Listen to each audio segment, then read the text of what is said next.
Hola a todos, bienvenidos a esta clase, la primera del curso Teoría del Conocimiento 2. Mi nombre es Ernesto Castro, voy a ser vuestro profesor de la asignatura. Una asignatura que va a estar enfocada principalmente a la teoría del conocimiento sonoro. En este curso hay 15 alumnos del doble grado de Filosofía y Música y 5 del grado de Filosofía. A mi juicio no es de recibo que los profesores de Filosofía del Departamento de Filosofía vayamos al doble grado de Filosofía y Música sin ajustar nuestros contenidos. Yo sé que muchos lo hacen y por eso desde aquí los elogio, digamos, a los que hacen esa adaptación. A los que no, pues me parece que forman parte, digamos, de ese chauvinismo intelectual que entiende que el resto de disciplinas tienen que plegarse a la filosofía. Frente a esa concepción, digamos, jerárquica de las disciplinas, donde la filosofía es la reina y señora y la música, las artes, las ciencias son sus esclavas o sus siervas, pues yo creo que aquí la relación debe ser la inversa. He definido en varias ocasiones, en cursos que ustedes quizás no conozcan, la filosofía como un saber de segundo grado que parte de saberes previos y, por lo tanto, una disciplina que está al servicio y que parte de conocimientos primarios ineludibles. ¿Hay alguien que nos está muteando? Si Manuel pudiera hacer ejercicio de sus labores de moderación, lo agradecería mucho. Como digo, creo que es importante en un grupo de este tipo mixto que los de filosofía hagan un esfuerzo por estudiar un poco más allá de su pequeño campo disciplinar, entre otras cosas porque quien pretende saber filosofía y nada más, ni siquiera de filosofía sabe. Quien tan solo pretenda conocerse de memoria las doctrinas de Kant, Aristóteles, Hegel, sin tener en cuenta la historia, la política, la ciencia, la música, etc., es alguien que ni siquiera conoce bien a Hegel, a Kant, a Marx, a Heidegger. Entonces, como digo, se trata de un temario, el de Teoría del Conocimiento 2, que está adaptado a un grupo de alumnos, el que componen ustedes, que está compuesto en 3 cuartos por estudiantes de Filosofía y Música y el otro cuarto de Filosofía a secas. Bueno, es para mí desde luego un placer dar clase para el doble grado de Filosofía y Música, que es, si estoy bien informado, pues una novedad del Departamento de Filosofía de la UAM. Pues a mí me interesa muchísimo ese temario. Hace un año publiqué un libro sobre esa cuestión, el Trap, Filosofía Millennial para Crisis en España, y si ustedes están viendo aquí en mis estanterías, esas 2 baldas que están encima justo de la ventana, pues son 2 baldas dedicadas a libros de música. Yo tengo un oído muy malo, tengo unos gustos pésimos, como se puede ver en el hecho de haber escrito un libro sobre el trap, pero me interesa muchísimo la cuestión de los estudios sonoros, de los estudios musicales, y entonces el temario está adecuado, creo, como un calcetín a el asunto que también les interesa a ustedes. Tienen en Moodle subido el programa docente personalizado, ajustado a este grupo, y también el método de evaluación y el contenido de las clases prácticas, así como las lecturas obligatorias. Solamente falta un texto de los 12, 6 y 6 obligatorios, que es un texto de Edward Said. En cuanto pueda lo escanaré y lo subiré también, para que no tengan que gastarse ni un euro, si no quieren, en la bibliografía obligatoria. Por supuesto, bibliografía secundaria, bibliografía voluntaria, optativa, de esa ahí infinita. Ahí se pueden dejar una verdadera fortuna. Muy brevemente voy a explicar que la asignatura se evalúa a través de las clases prácticas. La nota se compone a partir de 6 clases prácticas con 2 desdobles, los pares y los impares. Los impares, en mi terminología, equivalen al grupo A y los pares al grupo B, pero de todas formas tienen allí el calendario desglosado de las clases teóricas, tal y como se van a articular. Como ustedes han visto, pues hay una primera introducción, que es esta, común a los 2 grupos, de vía telemática, en el que se exponen los conceptos principales de la teoría del conocimiento, la epistemología, la gnoseología, la idea de la creencia verdadera justificada, las fuentes del conocimiento, lo que vamos a exponer justo ahora a continuación. Y a partir de entonces, pues la clase se va articulando a partir de pares de conceptos. Empezamos por las fuentes del conocimiento sonoro, la voz y el oído. Seguimos por fuentes de conocimiento que no son orgánicas, sino inorgánicas o técnicas, la instrumentación y la grabación. Continuamos con los casos límite, donde el sonido aparentemente pues no transmite contenido o información o conocimiento, que es el ruido y el silencio. Avanzamos hacia las 2 concepciones principales que ha habido de la relación entre conocimiento y música o sonido, que es el sonido como expresión de emociones o de ideas y el sonido como algo a ser interpretado posteriormente, ¿no? Y finalmente, pues cerramos con unas clases dedicadas a las disciplinas que han estudiado la cuestión del sonido, la psicología y la sociología, y por último un enfoque más crítico, político, que es el feminismo y la crítica decolonial. Esta es una de las asignaturas que en el curso se denominan temáticas. A mi juicio me parece absurda esa distinción, porque todas las asignaturas pues tienen un componente al mismo tiempo histórico y temático, pero sí que es cierto que en esta asignatura, más que interesarnos la historia de cómo se ha analizado el sonido a lo largo de la música o de la historia occidental, pues lo que nos interesa son los debates actuales. Entonces casi toda la bibliografía es bibliografía reciente. Casi todos los libros, de hecho, se han publicado en el siglo XXI. Digo las traducciones, algunos originales son del siglo XX, y hay, bueno, un poco una mezcla de clásicos, contemporáneos, digo, en las lecturas. Pues tenéis Derrida, Alex Ross, hay una mezcla también de filósofos, divulgadores. Me parece que es un cuerpo de lecturas bastante interesante. Yo les animaría a seguir el curso, en el cual pues aprobar va a ser bastante sencillo, por lo que he dicho. Hay 6 clases prácticas. La nota se obtiene por medio de la suma de las notas parciales en cada clase práctica. En cada clase práctica se debe presentar un trabajo de unas 2000 palabras, más como mínimo. 2000 no hay máximo, pero sí que les recomiendo un poco de prudencia. Y el procedimiento a seguir a las clases prácticas es muy sencillo. Ustedes cuelgan en Moodle sus trabajos y tienen que venir a clase con la disposición, con la aptitud y la actitud para presentarlos oralmente. Si da tiempo, que yo creo que dará, porque sois muy pocos alumnos, pues todo el mundo podrá exponer su trabajo. O sea que de esta no os vais a escapar. Y se os evaluará tanto por el formato escrito como por el oral. Por ese motivo no tiene ningún sentido que copiéis los trabajos, entre otras cosas porque es imposible. La mayor parte de los trabajos requieren de una actividad creativa, no simplemente requiere la lectura del texto, sino de su reflexión y de su extrapolación. Por cierto, he adecuado un poquito los trabajos prácticos para que los del grupo de filosofía y música estén principalmente orientados a cuestiones musicales. De hecho, es que a mí me interesa mucho ver cuáles son sus respuestas, ya que ustedes sabrán bastante más que yo de música. Y el grupo de filosofía, no obstante, está planteado con los mismos textos, pero variando levemente la pregunta o el ejercicio para que ustedes puedan responder y obtener la máxima nota sin necesidad de tener conocimientos previos de música.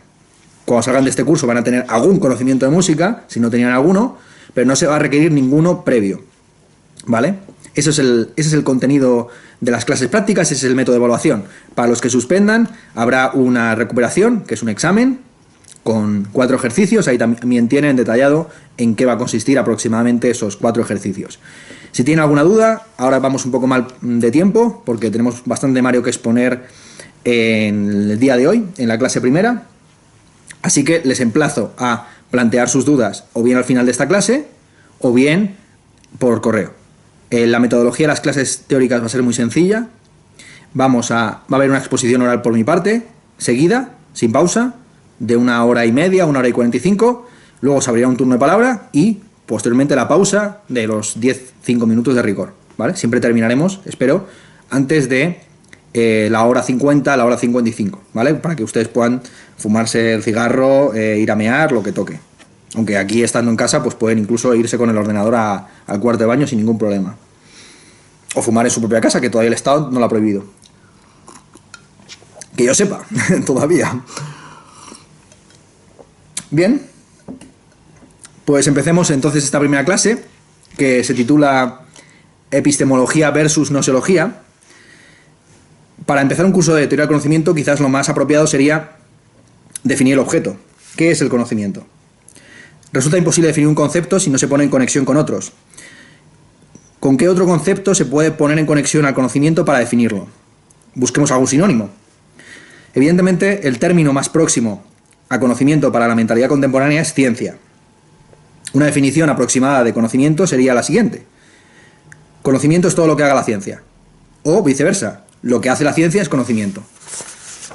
Claro, el problema principal de esta definición, al menos en términos curriculares, es que en la carrera de filosofía aparentemente hay una duplicidad.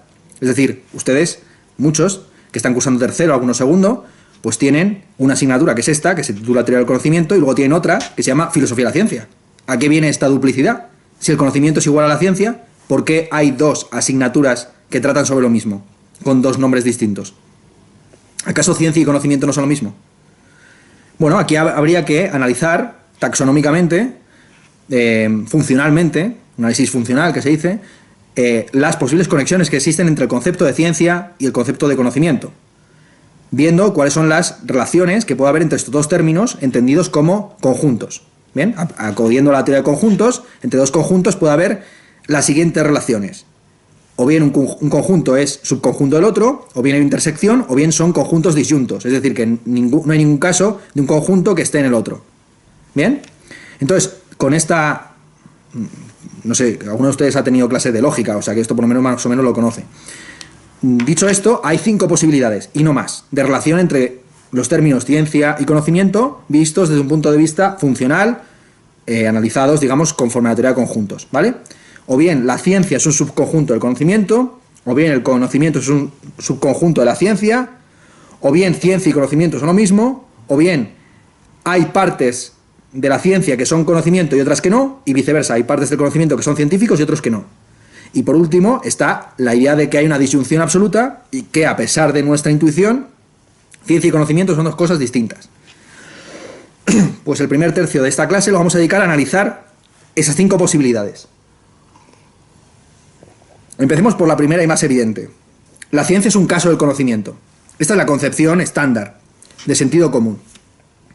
Cualquiera que no esté especializado en filosofía es lo primero que te diría. La ciencia es una forma de conocimiento, pero no es todo el conocimiento. Hay un conocimiento experiencial, hay un conocimiento artístico, hay un conocimiento técnico, hay un conocimiento humanístico que escapa a los límites de las ciencias positivas o naturales.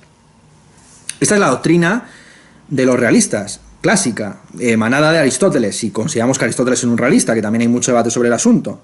Es decir, una posición clásica en la historia de la filosofía que considera que la ciencia es simplemente una forma más refinada y perfecta de conocimiento, pero que forma un continuo con el conjunto de prácticas racionales que realizamos en nuestro día a día.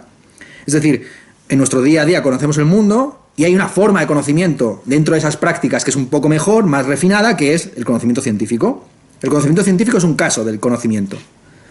Hay un conjunto de virtudes, quizás, que definen a la ciencia, pues como por ejemplo la claridad, la honestidad, la sensibilidad respecto a los datos.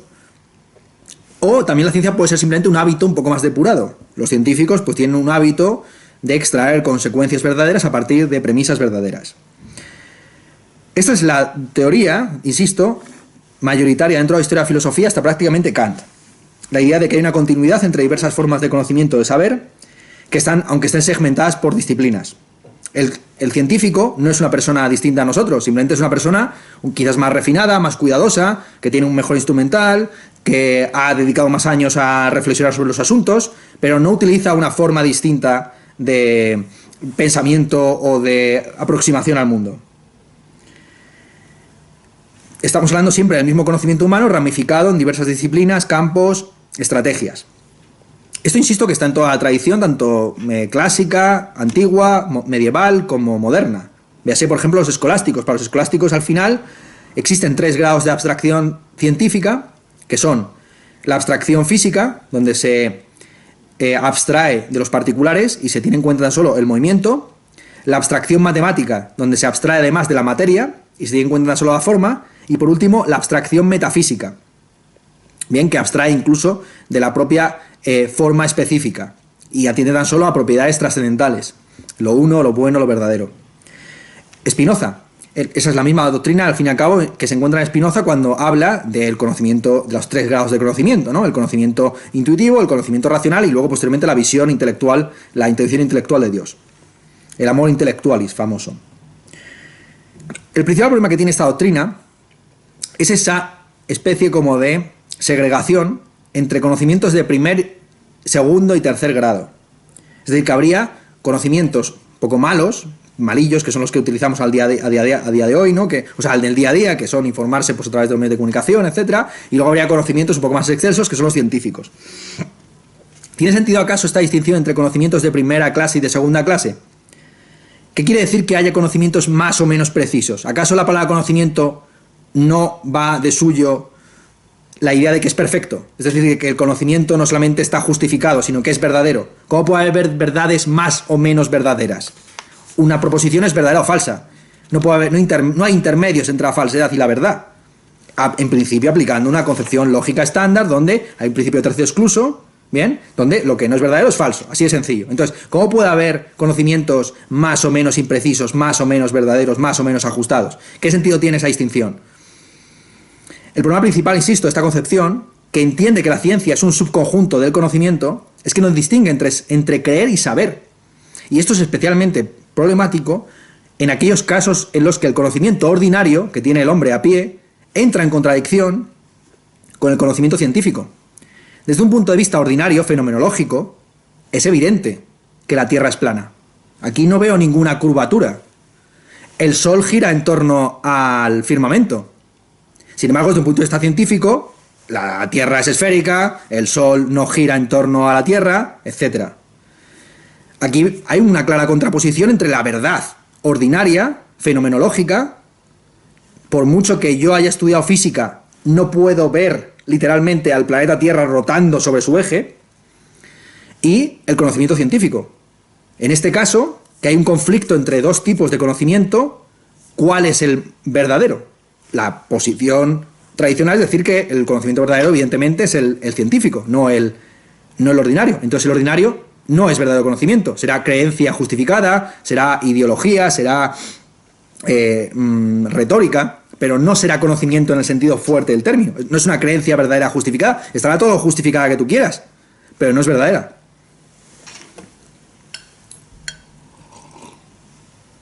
Ante esta objeción, la estrategia tradicional es considerar que hay dos formas de conocimiento o dos mundos incluso. Es decir, por un lado estaría el mundo fenomenológico en el que nos desenvolvemos, donde esta corbata pues tiene unas propiedades físicas, pues que son su color, su tacto, incluso si la golpeo así contra la mesa, pues su sonido, que esto es lo que nos va a interesar a día de hoy. Pero en un nivel microscópico, los quarks no huelen, ni tienen tacto, ni tienen gusto. Y verse se ven a través de una serie de instrumentales que ya van muchísimo más allá de nuestro concepto ordinario de ver. ¿Bien? No tienen propiedades secundarias o cualitativas, son elementos cuantitativos, unidades cuantitativas extensas. Claro, el problema principal de esta distinción es que rompe esa presunta unidad del conocimiento. Si estableces un corte taxativo, esta es una distinción, por cierto, de Eddington. Él no utilizaba el ejemplo de la corbata, sino el de la mesa. Como ustedes no están viendo la mesa porque estamos aquí en plan telemático, pues no tiene sentido que ponga ese ejemplo. Ya saben que los filósofos suelen poner este tipo de ejemplos porque son los que los alumnos ven justo cuando está dándose la conferencia. Ustedes no están viendo mi mesa, yo la están escuchando. Pues esta mesa que suena, junto a esta mesa fenomenológica existe una mesa microscópica o científica que no tiene ninguna propiedad cualitativa. Es una distinción establecida por Eddington. Nada de esto me lo estoy inventando yo. Eddington distinguió entre las dos mesas o dos sillas posibles, la mesa estudiada por la ciencia y la mesa que conocemos ordinariamente. El problema principal, insisto, es que entonces en el mundo ordinario fenomenológico no tenemos una aproximación teorética de conocimiento epistémica respecto a la realidad, será en todo caso práctica. Es decir, por un lado estaría efectivamente el conocimiento de la realidad por medio de la ciencia, física, biológica, química, lo que sea, y luego estaría el savoir-faire, el saber hacer, el know-how, el desenvolverse en el mundo. Por un lado estaría el Vorhandenheit, que diría Heidegger, el ser a la vista, y por otro lado estaría el Zuhandenheit, el ser a la mano. El ser a la mano es el ser ordinario, fenomenológico, con el que nos desenvolvemos, sin preguntarnos acerca de la esencia o los componentes químicos, físicos de los objetos, y por otro lado estaría el ser a la vista de los científicos. Como ven, aquí ya empieza a rumiar el asunto de los 5 sentidos, el tacto, la vista. Una distinción que por otro lado es muy típica, el afirmar que el conocimiento es ciencia y todo lo demás prudencia. Es una distinción que proviene de los escolásticos, la idea de que por un lado está la prudencia práctica, que es la forma de desenvolverse en el mundo, y luego por otro lado está la ciencia, que trata sobre la verdad. Para ser prudente no es necesario conocer la realidad en sus detalles más ajustados. Alguien que no sepa qué es el COVID sabe ser prudente respecto del COVID, porque no se requiere una creencia verdadera justificada acerca del COVID para ser prudente respecto de él. ¿Bien? Entonces aquí, como se ve, se llega a la refutación, por lo menos, de la primera tesis. La tesis de que la ciencia es un subconjunto del conocimiento. No, será en todo caso todo el conocimiento. Ciencia igual a conocimiento. Volvemos al origen de la exposición. Esta es la posición típica de los postkantianos, de los positivistas especialmente. Kant, en la crítica de la razón pura, al afirmar que las condiciones de posibilidad del conocimiento son idénticas a las condiciones de posibilidad de los objetos, al fundamentar nuestro conocimiento del mundo en la posibilidad de que haya ciencia y por lo tanto juicios sintéticos a priori sobre la realidad, terminó identificando de una manera tan estrecha ciencia y experiencia que todos sus discípulos, tanto los analíticos como en parte los mal llamados continentales, porque esta distinción hasta realmente mediados del siglo XX no se establece de manera firme, llegan a creer que no hay otro conocimiento que no sea el científico. Todo lo que no es científico pues será pseudociencia, engañifa, magufismo, lo que sea. Esto es una posición, por ejemplo, que está en Karl Popper, pero también está en los divulgadores científicos a día de hoy. No, déjate de filosofía, la filosofía será otra, la filosofía es retórica, la filosofía es autoayuda, pero lo que importa es el conocimiento científico, físico, biológico, químico, ¿no? Fuera de la ciencia no hay conocimiento, habrá retórica, ideología, etc. Es una distinción, insisto, que está en toda la filosofía contemporánea. Véase, por ejemplo, Wittgenstein, con la famosa afirmación de que lo ético y lo estético no forman parte de lo fáctico, el Tractatus Logico Philosophicus. Una distinción que sobre lo ético y lo estético no hay conocimiento. Habrá intuición, es algo que no se dice, sino que se muestra. El positivismo no tiene por qué ser antiartístico. Ojo, hay un positivismo místico respecto al arte. Ese es el ejemplo de Wittgenstein. Wittgenstein dijo que la mejor parte de su libro era la parte que él no había escrito. De lo que no se puede hablar es mejor callarse. Eso es lo central del Tractatus Logico Philosophicus, no la fundamentación de los juicios lógicos, no la deducción de las tablas de verdad. Lo importante del Tractatus para Wittgenstein era purificar la idea de que es posible obtener conocimiento de las artes o de las prácticas éticas. La música no es un objeto de conocimiento, la música será un objeto de contemplación mística de las verdades que no se pueden decir sino mostrar en el mundo. Esto es una posición, insisto, típicamente mística y al mismo tiempo positivista. Hay positivistas místicos desde los orígenes de la filosofía. Un ejemplo muy claro de ello es Pascal. El corazón tiene razones que la razón ignora.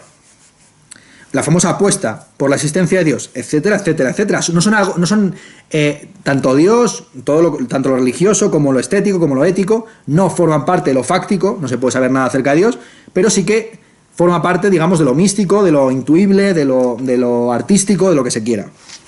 Vale. Principal problema de esta concepción positivista de la ciencia y del conocimiento, que entiende que el conocimiento se reduce a la ciencia y la ciencia es pura contemplación teórica de la realidad. La objeción es muy sencilla. La ciencia no solamente contempla el mundo, también lo transforma. No solamente eso, sino que los científicos, en lugar de meramente limitarse a los hechos positivos, tienen intuiciones creativas, funcionan en su práctica ordinaria como artistas. Tienen ajás, eurekas, intuiciones saltan de las conclusiones a de las premisas a las conclusiones y viceversa por procedimientos no deductivos. Las ciencias no surgen de la mera contemplación del mundo, sino que requieren de un esfuerzo de plantear hipótesis creativas, arriesgarse, crear instrumental. Es decir, que hay un elemento creativo y productivo, artístico, en última instancia, en un sentido muy amplio del arte. Entonces, claro, esta reducción del conocimiento a la ciencia y de la ciencia a la contemplación, nuevamente la importancia del sentido de la vista, es falsa, porque la ciencia no solamente contempla el mundo, sino que lo transforma a través de la creación de instrumentos y a través de la aplicación tecnológica de la ciencia. Y aquí no vale con decir que una cosa es el conocimiento teórico y luego otra cosa el conocimiento aplicado. Es que la ciencia actualmente no sería posible sin un desarrollo industrial que permite cosas como el acelerador de hadrones de Suiza. Ese acelerador de hadrones requiere de todo un desarrollo industrial y tecnológico del que, por cierto, proviene la tecnología por la que nos estamos comunicando. Internet surge inicialmente como una plataforma para la comunicación de científicos que estaban trabajando en el CERN. Entonces, la ciencia no solamente conoce el mundo, sino que también lo transforma. No solamente descubre verdades, las inventa. Inventa las verdades en la medida en que inventa los instrumentales para acceder a planos de realidad que nos eran desconocidos hasta entonces. Bien. Entonces, se puede plantear, como ven, se acaba de refutar la segunda posición, la idea de que ciencia y conocimiento son lo mismo, y nos acercamos a la tercera posición que queremos estudiar, la idea de que el conocimiento es un subconjunto de la ciencia. Esto es una conclusión, también puede parecer muy evidente. La ciencia tiene dos partes, tiene una parte de conocer y tiene una parte de aplicar, de transformar el mundo. La ciencia tiene un elemento evidentemente constructivo, creativo, productivo, performativo. No solamente descubre, sino que también inventa todo lo que hemos dicho.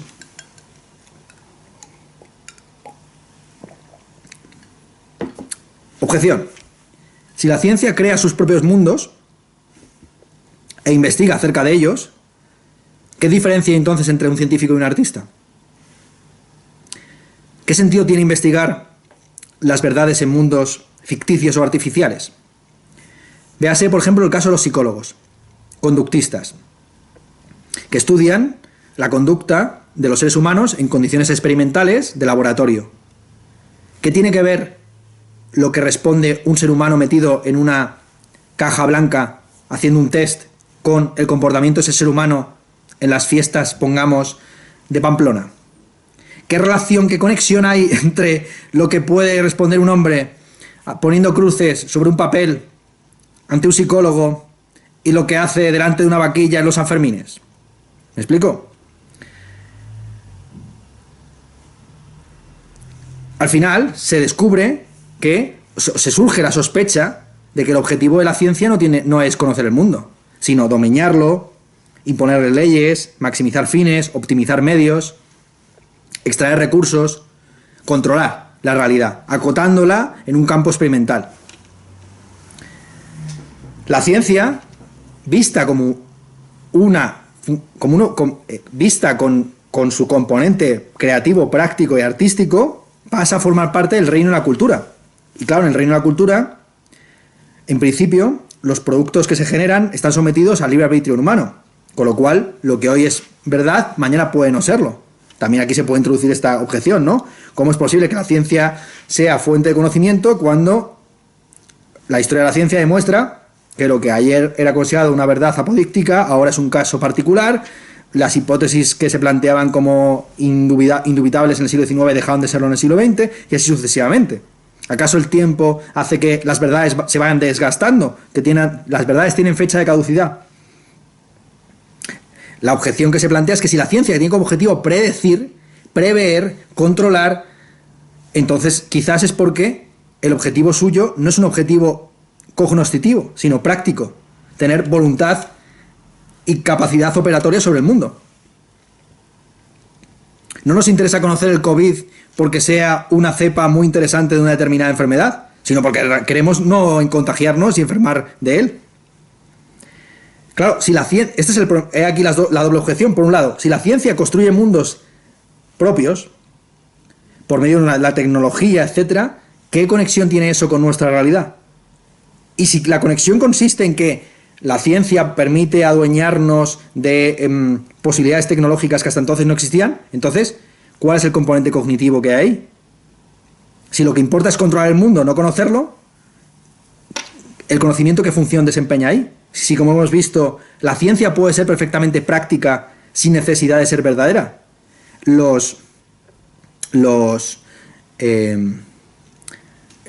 Toda la empresa espacial de NASA, casi toda, se hace con física de Newton. Para las escalas en las que nos movemos, no es necesario la teoría de la relatividad.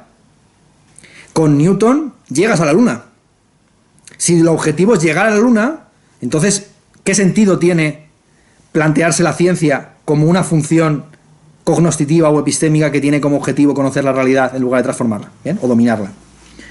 Insisto que esta es la objeción principal, la doble objeción que se puede plantear a esta posibilidad que estamos aquí valorando, que el conocimiento sea un caso de la ciencia. Y no se distingue mucho de la objeción que plantea Aristóteles a Platón, de una manera célebre. Aristóteles le plantea a Platón esta cuestión de en qué contribuyen las ideas al conocimiento del mundo. Si son una reduplicación de las cosas y no tienen ninguna conexión con nosotros, entonces ¿qué nos importa lo que pase en el mundo de las ideas? Bien, y si son lo mismo que las cosas que estamos aquí manejando, entonces ¿para qué esa reduplicación? ¿Qué me importa a mí que los arqueólogos descubran tal o cual calavera, que los científicos investiguen sobre tal o cual partícula, que los matemáticos especulen sobre espacios de n dimensiones? Si eso no me va a responder a mi pregunta por el sentido de la vida, por la felicidad, por el amor, por las cosas que nos interesan. Surge aquí, como ustedes están viendo, las posiciones típicamente nihilistas, escépticas respecto de la ciencia y del conocimiento. Llegamos a la cuarta posición. Entre ciencia y conocimiento no hay nada. No hay ningún caso que sea al mismo tiempo ciencia y conocimiento. La intersección entre ciencia y conocimiento es el conjunto vacío. Son dos conjuntos disyuntos, que se dice en teoría de conjuntos. Esta posición es muy típica de las ciencias humanas del siglo XXI. Las llamo ciencias humanas, pero en realidad no se deberían llamar así. Podemos llamarlo teoría crítica, es decir, los estudios de género, la teoría postcolonial, toda esta turbamulta de disciplinas postmodernas, aunque ahora vamos a ver a continuación cómo ese término es un poco impreciso. En casi todas esas disciplinas, como una especie de doctrina nunca explicitada, pero que está siempre trabajando de fondo, es la idea de que uno no puede hablar más que por aquello que ha experimentado personalmente. ¿Bien? Es decir, es una posición que parte de cierta tradición romántica, por ejemplo en Goethe, la idea de que la ciencia es gris frente al verde árbol de la vida, y que frente a las abstracciones de la teoría, lo que importa es la experiencia particular. Como digo, se trata de un empirismo radical en el que vivimos, donde si eres blanco no puedes hablar de las experiencias de los dominados por el racismo, los racializados. Si eres hombre no puedes hablar de la experiencia de las mujeres, no puedes ni siquiera ser ginecólogo. Bien, frente a la concepción tradicional de la filosofía y de la teoría, que cree que para que haya conocimiento tiene que haber distancia y que uno conoce mejor aquello de lo cual está distanciado emocional y psicológicamente, la posición actual es la contraria. Tan solo los que han vivido la realidad de la que se habla son capaces de exponer o de conocer la esencia de lo mismo. Si no ha sido la guerra no sabes lo que es, si no eres mujer no sabes lo que es el machismo, si no eres racializado no sabes lo que es el racismo, y así sucesivamente. Déjate de teorías, la verdad está en la calle, etcétera. ¿Bien? Todo lo demás son abstracciones, lo importante es la experiencia singular. Lo cual, por cierto, conduce a un solipsismo donde uno al final solo va a poder hablar de su propia biografía.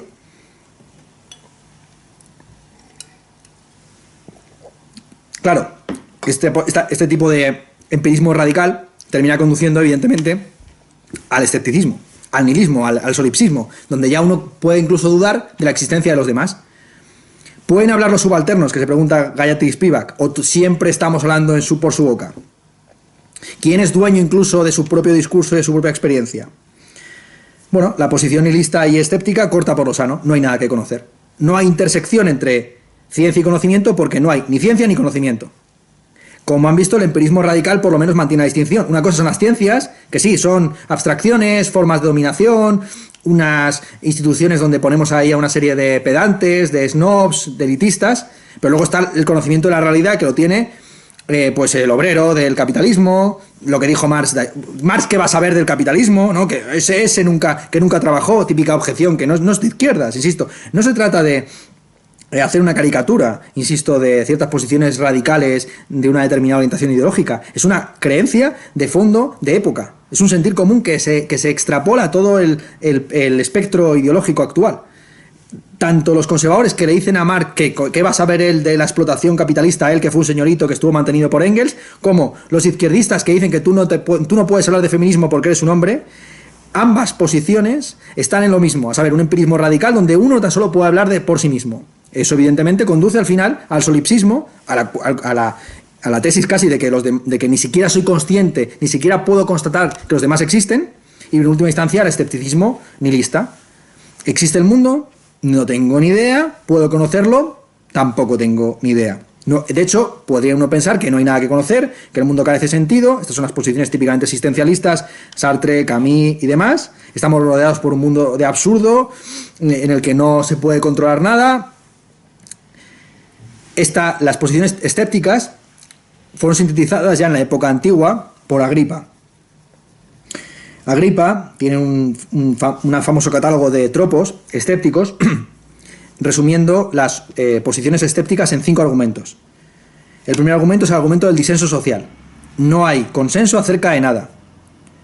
¿Hay cambio climático? Dirán algunos. No. No se sabe. No, Dios sabrá. Hay científicos que discrepan, no hay consenso sobre nada.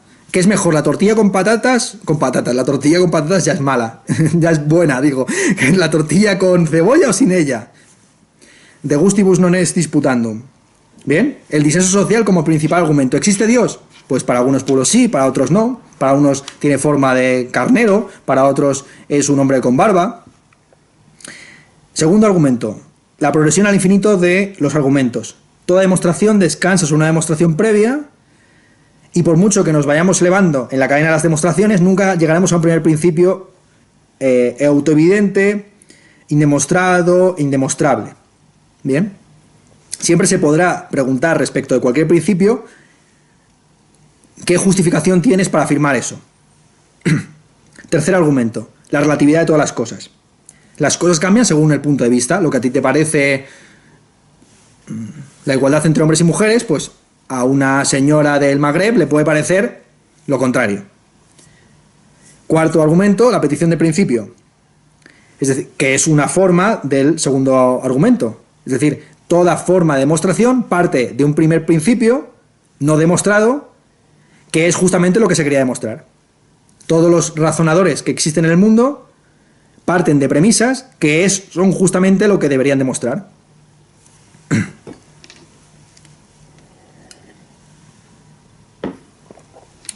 Quinto argumento, cuando no se produce una petición de principio, lo que hay es un razonamiento en círculo. Hay una circularidad viciosa cuando no se quiere clarificar cuál es el punto de partida. Bien. Justificamos A por B, B por C, C por D y D por A. Con lo cual volvemos al punto de partida. Claro, estos son los argumentos, como ven, escépticos, que son muy rocosos, son muy duros, sobre todo los que apelan no tanto a cuestiones sociales, de si hay disenso, consenso y demás, o si hay relatividad de perspectiva, sino los que tienen este aspecto lógico de cuestionar si realmente el conocimiento axiomático no deja de ser otra cosa que una petición de principio. Y cuando no hacemos cuando no tenemos un conocimiento axiomático, en lo que estamos incurriendo es un círculo vicioso. El problema principal del escepticismo es que es autorrefutatorio. Cuando el escéptico dice todo es falso, podríamos nosotros replicarle, efectivamente, todo es falso, salvo la frase todo es falso. Cuando el escéptico dice no sé nada, nosotros podemos replicarle, entonces sí que sabes la frase no sé nada. Con lo cual el escéptico nos devuelve al comienzo de la filosofía. Solo sé que no sé nada. De una manera célebre, Herbart dijo que todos los principiantes son escépticos y todos los escépticos son principiantes. Yo siempre bromeo con la idea de que los alumnos entran en la carrera de filosofía siendo nietzscheanos perdidos, ateos, materialistas, escépticos, nihilistas y cosas por el estilo, y terminan celebrando su primera comunión. Terminan con Santo Tomás debajo del brazo. El escepticismo, como posición filosófica, es absolutamente pueril, porque no entra en el detalle de la argumentación, sino con 5 argumentos muy fáciles, el argumento del disenso, el de la progresión, el de la relatividad, el de la petición de principio, el de la circularidad, se despacha todo. Así no tienes que leerte a nadie. Con esos 5 argumentos, pues ya eres más listo que Heidegger, que Kant, que Platón, que Aristóteles, a quienes por supuesto no has leído. Ok, entonces volvemos curiosamente al comienzo. Solo sé que no sé nada. Es decir, hay algo que sé, por lo menos, que soy ignorante. La filosofía parte de la ignorancia autoconsciente. Con lo cual llegamos finalmente a la quinta posibilidad, que es que entre la ciencia y el conocimiento haya un punto de intersección. ¿En qué consiste esa intersección? No hemos conseguido adivinarlo. Entonces, como han visto, esta primera parte de la clase ha sido totalmente infructuosa. No hemos llegado a ninguna conclusión. Estamos en el mismo punto en el que empezamos. Sabemos que hay una intersección entre ciencia y conocimiento, pero no tenemos ni idea de en qué consiste. Lo que sí que hemos hecho ha sido justificar al menos la distinción disciplinaria entre ciencia y conocimiento. Tiene sentido que haya una distinción, haya dos asignaturas, la de filosofía de la ciencia y la de teoría del conocimiento, para referirse a dos cosas. Una se refiere a unas instituciones concretas que son las ciencias, y la otra se refiere a algo no del todo aclarado, pero que tiene algo que ver con la forma en la que conocemos el mundo cuando nos quitamos la bata blanca de científicos o la chaqueta de profesor de filosofía. Y aquí es donde abordamos por fin el título de esta clase, Gnoseología versus epistemología. Sobre estas palabras ha habido mucha disputa. Ya saben que los filósofos nos gustan mucho las palabras polisilábicas, con muchas sílabas. Yo simplemente quisiera, a modo de purga y de higiene mental, clarificarles qué significa cada uno de los términos para que ustedes luego se hagan su propio mapa. Epistemología viene de episteme, que en griego significa ciencia, mientras que gnoseología viene de gnosko, que significa saber, conocimiento. Lo más natural sería que la filosofía de la ciencia se llamara epistemología y la teoría del conocimiento gnoseología. Eso sería lo más exacto desde el punto de vista etimológico. Ahora bien, hay autores que utilizan esa distinción, pero al revés. Por ejemplo, en España, Gustavo Bueno llama a la teoría de la ciencia gnoseología y a la teoría del conocimiento epistemología. Y no le falta razón, porque el concepto de ciencia y de conocimiento que tenían los griegos es completamente distinto al concepto de ciencia y de conocimiento que tenemos en el presente. Por episteme, por ciencia, los griegos entendían básicamente conocimiento discursivo, es decir, el tipo de conocimiento que se puede expresar en enunciados, que se pueden articular silogísticamente en deducciones o inducciones, o que se pueden discutir por medio de la pregunta, la réplica, la objeción, el debate, el diálogo. Este concepto de ciencia está muy próximo al concepto de conocimiento que manejan los así llamados epistemólogos en el presente. Para los epistemólogos contemporáneos, el conocimiento es creencia verdadera justificada, es decir, una creencia que se puede emitir de manera proposicional, que se puede ajustar o no a los hechos, es decir, ser verdadera o no, y que puede estar más o menos justificada. Podemos dar razones de ella en un contexto de diálogo. De hecho, esa definición de conocimiento proviene del Teteto de Platón. Platón ahí lo que estaba intentando definir era la ciencia, pero por la forma en la que se han ido trastocando los conceptos, también define el concepto de conocimiento que tenemos a día de hoy. Frente a ese conocimiento discursivo, los griegos reservaban el término gnosis o gnosko para referirse a otro tipo de conocimiento completamente distinto, a saber, un conocimiento místico, directo, intuitivo, una forma de conocimiento superior, pero no porque sea más científico o preciso, sino porque prescinde de toda argumentación y ya simplemente se dedica a contemplar y a mirar. La gnosis sería la forma de conocimiento de las ideas una vez superada la dialéctica, la destrucción de las hipótesis famosas, y ya uno ha salido de la caverna y puede contemplar directamente las ideas, incluida la idea del bien representada en la figura del sol, ¿no? Según la famosa metáfora de la caverna de Platón. Entonces, claro, como ven, el uso de epistemología y gnoseología a la inversa de lo que indican sus etimologías está también justificado. Gustavo Bueno está justificado en utilizar el término epistemología para referirse al conocimiento inferior, ordinario, mientras que tiene un carácter argumentativo, que tiene este carácter, digamos, discursivo, frente a las ciencias, que para Gustavo Bueno no descubren realidades, sino que las inventan, crean nuevas parcelas de la realidad. Gustavo Bueno estaría dentro de el grupo de filósofos que creen que el conocimiento es un subconjunto de la ciencia. La ciencia no solamente conoce, sino que construye realidades donde se producen identidades sintéticas entre diversos procesos operatorios. Pero no vamos a entrar aquí en la idea de metodología de Gustavo Bueno. Junto con esta distinción entre epistemología y gnoseología, que como ven es bastante confusa, pues hay otras terminologías. Por ejemplo, en el siglo XVIII tenemos a Baumgarten diciendo que por un lado está la gnoseología entendida como conocimiento intelectual, asociado al entendimiento, y por otro lado está la estética, que es una forma de gnoseología inferior o sensible. Claro, según la clasificación de Baumgarten, o ampliada, podríamos decir que está, por un lado, la estética, que se dedica al conocimiento ordinario sensible, a lo que percibimos por los oídos, por la vista, por el tacto. La gnoseología, propiamente dicha, que se ocupa del conocimiento ordinario de carácter intelectual, de las formas de razonamiento lógico, de la retórica, de todo lo que tiene que ver no con los sentidos, sino con el raciocinio. Y por último, por encima de todo, estaría la epistemología, que sería el conocimiento científico ya no ordinario, sino extraordinario. Yo no sé cuántos de ustedes tienen un acelerador de partículas en su casa, pero creo que ninguno. Es decir, que sí que se trata de un conocimiento extraordinario, en el sentido de que no es lo ordinario, en el día a día no conocemos científicamente. Damos por sentado que la Tierra es plana porque lo han dicho los científicos y porque damos por bien sus razonamientos y demás, pero en el día a día no, ni por la vía del razonamiento inductivo, ni por el deductivo, ni por el sensible, ni por el intelectual, llegamos a esas certezas o conclusiones.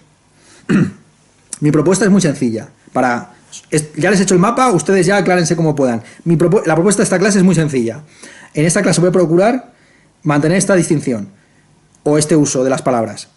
Como ven, están justificado usar epistemología y gnoseología de diversas maneras.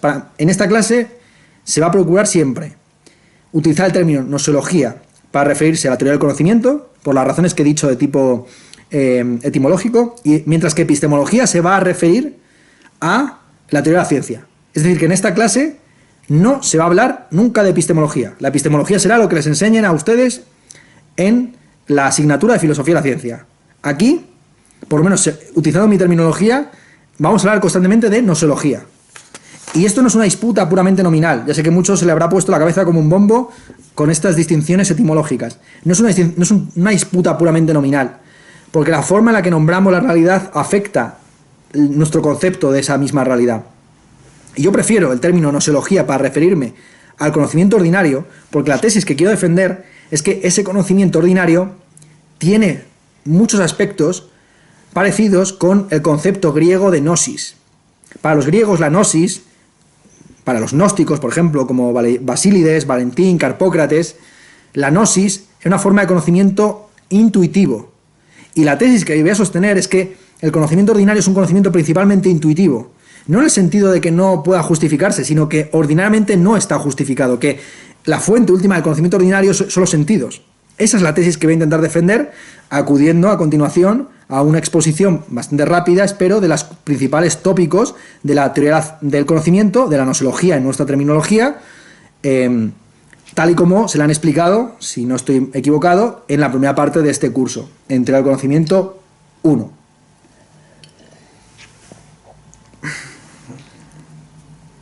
Bien, ¿de qué trata la gnoseología? Lo que nosotros llamamos gnoseología y ordinariamente se suele llamar epistemología.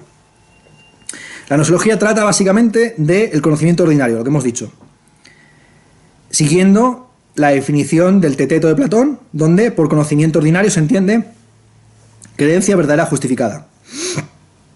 Esto es una definición que Platón ofrece de manera provisional y cuestiona, pero que, no obstante, fue asumida como verdadera por casi toda la tradición occidental, hasta que en el año 63, creo que es en el año 63 justo, Edmund Gettier publica un famoso artículo de 3 páginas, que supongo que ustedes han leído en la primera parte de este curso, donde da una serie de contraejemplos a esa definición de el conocimiento como un compuesto de creencia, verdad y justificación.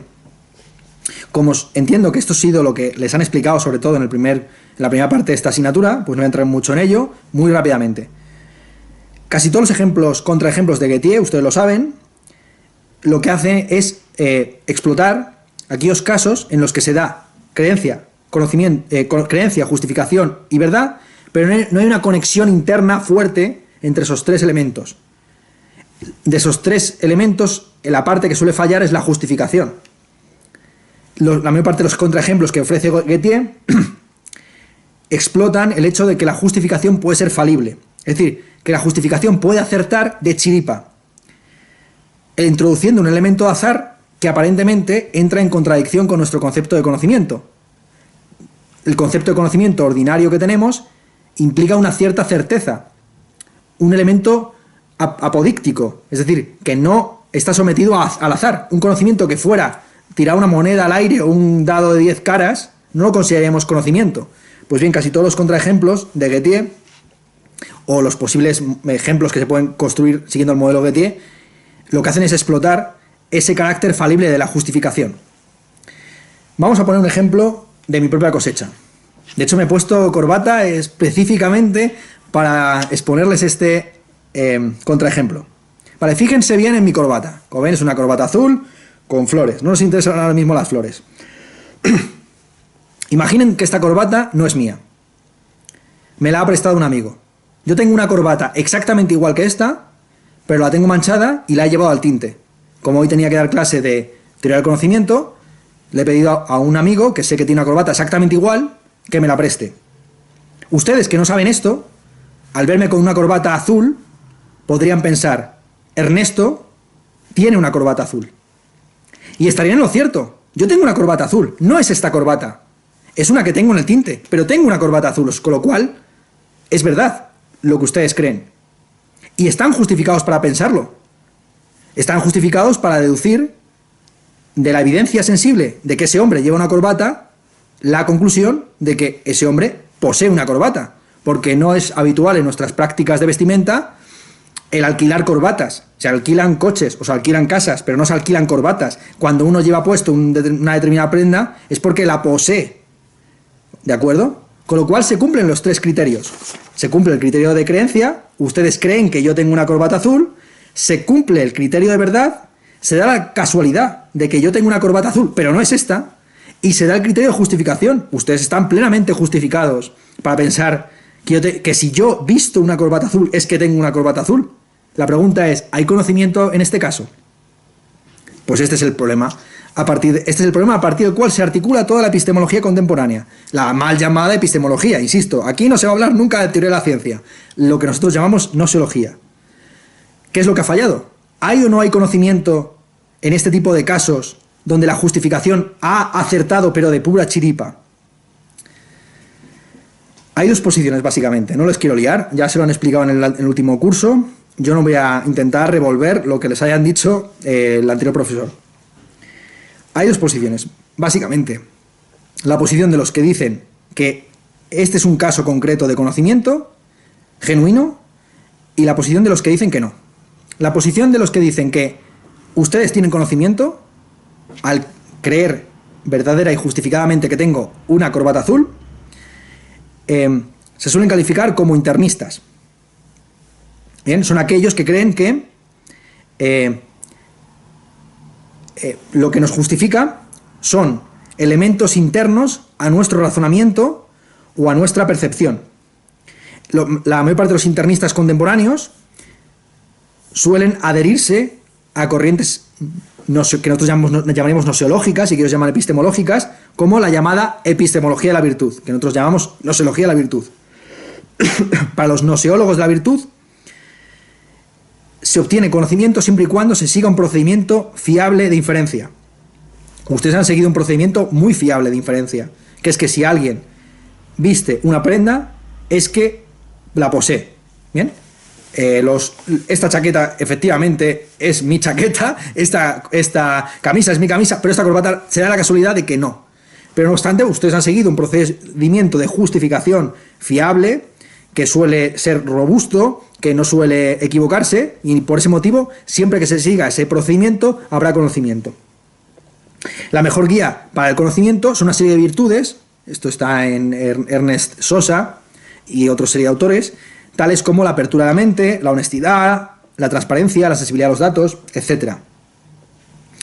Para los gnoseólogos de la virtud, el conocimiento se obtiene siguiendo procedimientos, como ya hemos dicho, que nos dan la verdad en la mayor parte de los casos, o que por lo menos son lo suficientemente sensibles como para corregirse en caso de error.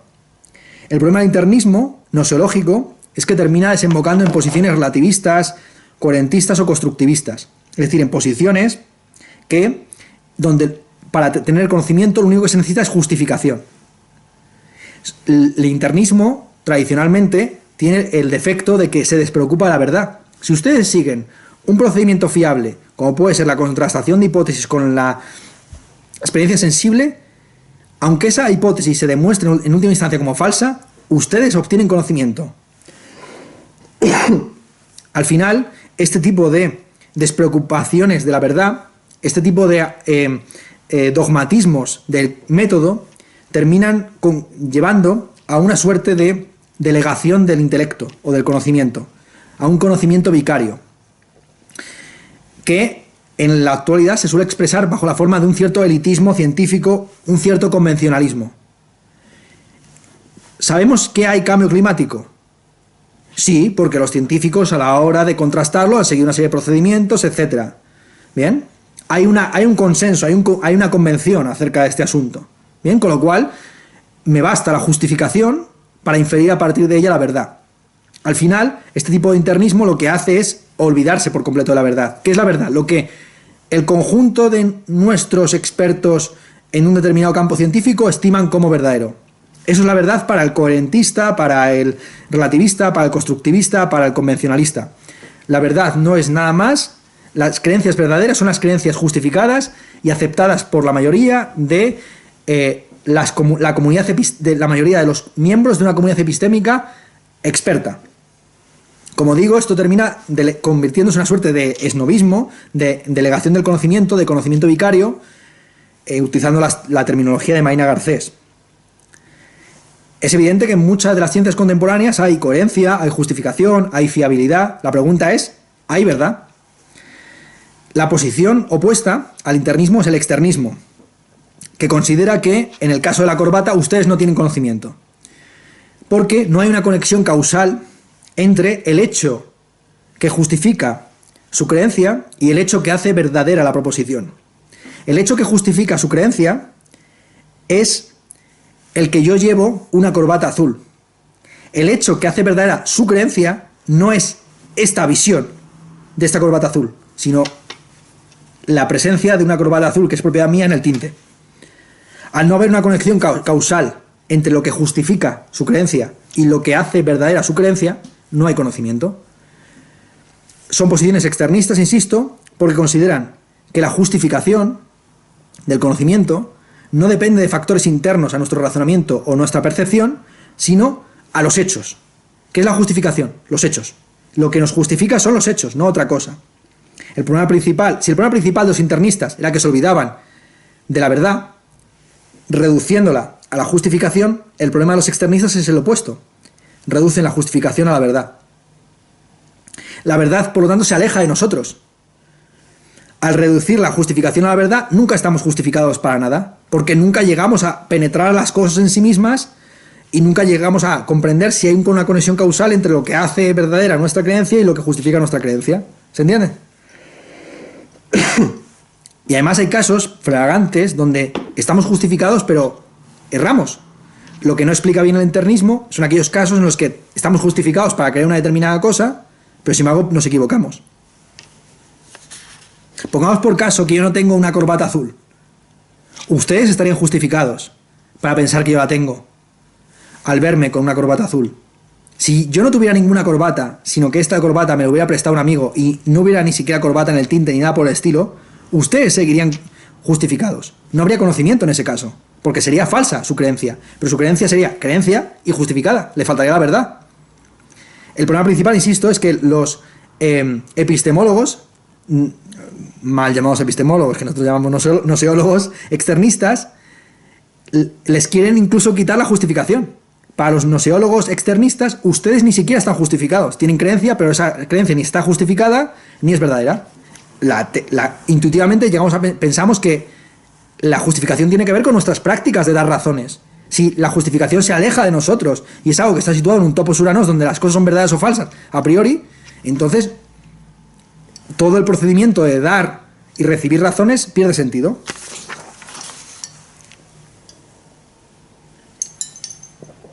Esto espero que sea lo que les hayan explicado en la primera parte de esta asignatura. No voy a entrar a hacer encuestas a ver si realmente ha sido así, pero esto debería ser técnicamente lo que les han explicado en esa primera parte de la asignatura. Aquí no vamos a tratar de eso, ¿vale? Aquí vamos a tratar de las fuentes del conocimiento. ¿Cuáles son las fuentes del conocimiento? Para la filosofía contemporánea no hay ninguna duda, lo hemos visto. La principal fuente de conocimiento es la ciencia. Hay tantas fuentes de conocimiento como disciplinas científicas haya. Por un lado está el conocimiento físico, por otro el químico, el biológico, incluso por otro lado el artístico, el técnico. El enfoque de la filosofía moderna es el inverso al de la contemporánea. Mientras que para los filósofos contemporáneos los filósofos contemporáneos pretenden comprender el conocimiento a partir del canon de las ciencias, los filósofos modernos pretenden fundar las ciencias en el conocimiento ordinario. No sé si me he explicado bien. La mayor parte de los filósofos contemporáneos, cuando analizan cómo conocemos el mundo, lo analizan casi siempre tomando como canon la forma en la que lo conocen los científicos. En buena medida son perfeccionistas, es decir, pretenden que las personas a pie de calle se comporten como científicos.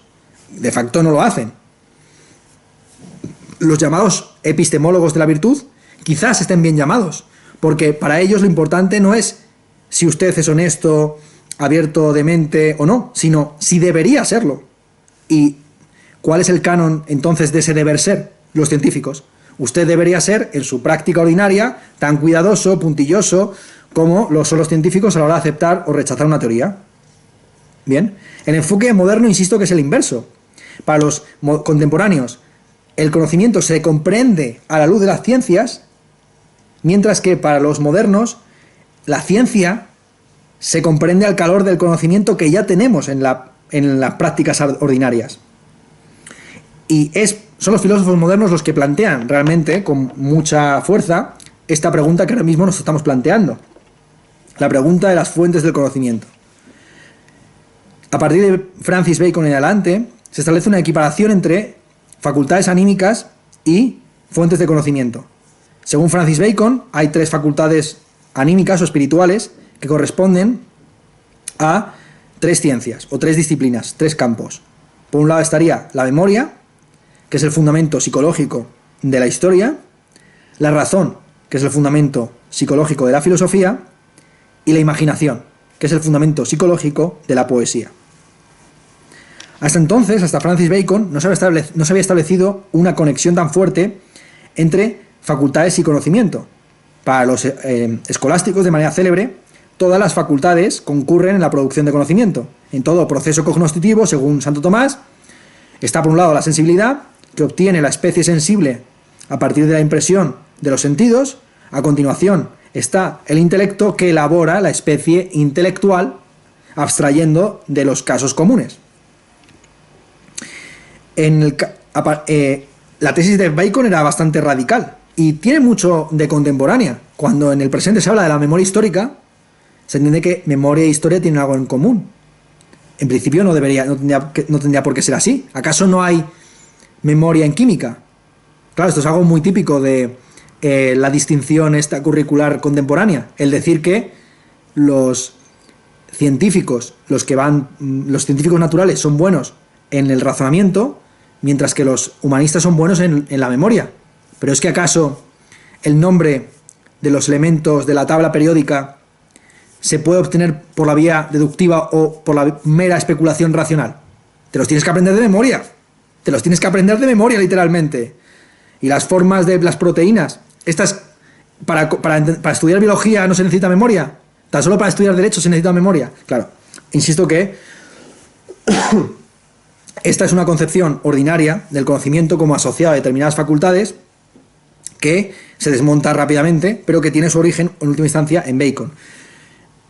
Poco después de Bacon, esta concepción de la ciencia como asociada a una facultad y solo una facultad, que termina siendo destruida, en Descartes se vuelve a la vieja idea escolástica de que todas las facultades concurren en la producción de conocimiento. Para Descartes es tan importante la intuición del cogito ergo sum, como el proceso deductivo por medio del cual se demuestra la existencia de Dios, como también la memoria que preserva la certeza en los sucesivos pasos de la cadena deductiva. Acuérdense de lo importante que era para Descartes todo este tipo de asuntos. No obstante, Descartes, a diferencia de los escolásticos, considera que la ciencia y el conocimiento forman un mismo tronco, un mismo árbol. Frente a los escolásticos, que aristotélicamente pensaban que hay tantas ciencias como objetos de intuición autoevidente haya, a partir de los cuales realizar cadenas deductivas, Descartes y todos los modernos vendrán a entender que la unidad de la ciencia no se define por su objeto, sino por su método. El discurso del método, la reforma del entendimiento, todos los tropos típicos de la filosofía moderna. Hay un árbol de las ciencias donde todas las ciencias aplican el mismo método y es esa unidad metódica la que justifica la unidad del conocimiento humano. Las raíces son la metafísica, el tronco es la física, las ramas son las diversas disciplinas y el fruto último es la ética y la política. Toda la filosofía moderna, en última instancia, es un debate acerca de cuál es la facultad dominante en el proceso cognoscitivo. Ya sabemos que todas las facultades concurren en la producción de conocimiento y que el método es uno. Pero ¿cuál de esas facultades es la que lleva la voz cantante? La distinción entre empiristas y racionalistas es una distinción que obedece a esa preocupación o a esa duda. Los empiristas tradicionalmente dirán que la facultad cantante o reinante es la sensibilidad, la capacidad de recibir impresiones sensibles. Los racionalistas, por el contrario, hablarán más bien de la argumentación intelectual, racional.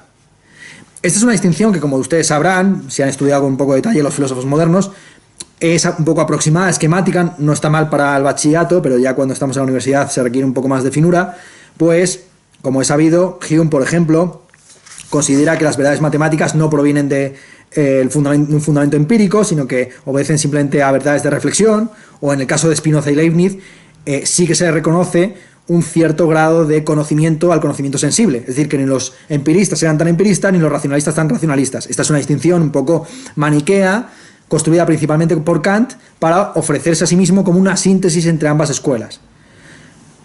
Conocimientos sin intuiciones son vacías, conceptos sin intuiciones son vacías, intuiciones sin conceptos son ciegas. Kant se ofrece en la crítica de la razón pura como un sintetizador de los dogmáticos, la tradición leibniziano-wolfiana y los empiristas. Hume me despertó del sueño dogmático de la razón. Bien. En la producción de conocimiento se necesita tanto de la sensibilidad como del entendimiento, tanto conceptos como intuiciones. Es Kant, insisto, quien al justificar la posibilidad del conocimiento del mundo en el juicio sintético a priori, que sería el ladrillo a partir del cual se construyen las ciencias, cambia el foco por completo. A partir de Kant en adelante ya no se va a debatir sobre la memoria, sobre la imaginación, sobre el entendimiento, sobre la razón, sobre la sensibilidad, sobre todas estas facultades que habían sido problemáticas en la época escolástica, medieval y luego moderna. A partir de Kant, en lugar de hablar de las facultades anímicas como fuentes de conocimiento, se va a hablar de las disciplinas, es decir, de las ciencias. Es desde Kant, de donde surge este concepto contemporáneo, de que ciencia igual a conocimiento, o conocimiento igual a ciencia. De hecho, toda la historia de la filosofía del siglo XIX, que se explica fatal, porque no se explica esto, toda la filosofía del siglo XIX es un combate entre dos grandes disciplinas científicas, entre la lógica y la psicología. Tenemos por un lado los positivistas, que consideran que la deducción trascendental de las categorías kantianas es una deducción psicológica, y que la filosofía primera es la psicología, y que desde la psicología se puede deducir todo lo demás. Esta es toda la tradición, por ejemplo, francesa. No sé si les sorprenderá que de la filosofía francesa, en la carrera, hasta donde yo estoy informado, tan solo se explica Comte. ¿Qué pasa con Mendevirán? ¿Qué pasa con Rabelais? ¿Qué pasa con Bergson? Por ejemplo, estos no se explican nunca. Todos estos parten de la premisa de que la filosofía se puede reducir a psicología. La escuela opuesta son los neocantianos, que creen en última instancia que la filosofía se puede reducir a lógica. Entienden que la deducción trascendental de las categorías no es psicológica, sino lógica. Esta es la escuela de la que parte toda la filosofía del siglo XX. Tanto los continentales como analíticos parten de esta idea de que la filosofía se puede reducir a lógica. El paso, y esto es una cosa que no se explica nunca, porque los lógicos triunfaron hasta tal punto que barrieron la posibilidad del debate que fue fortísimo durante el siglo XIX.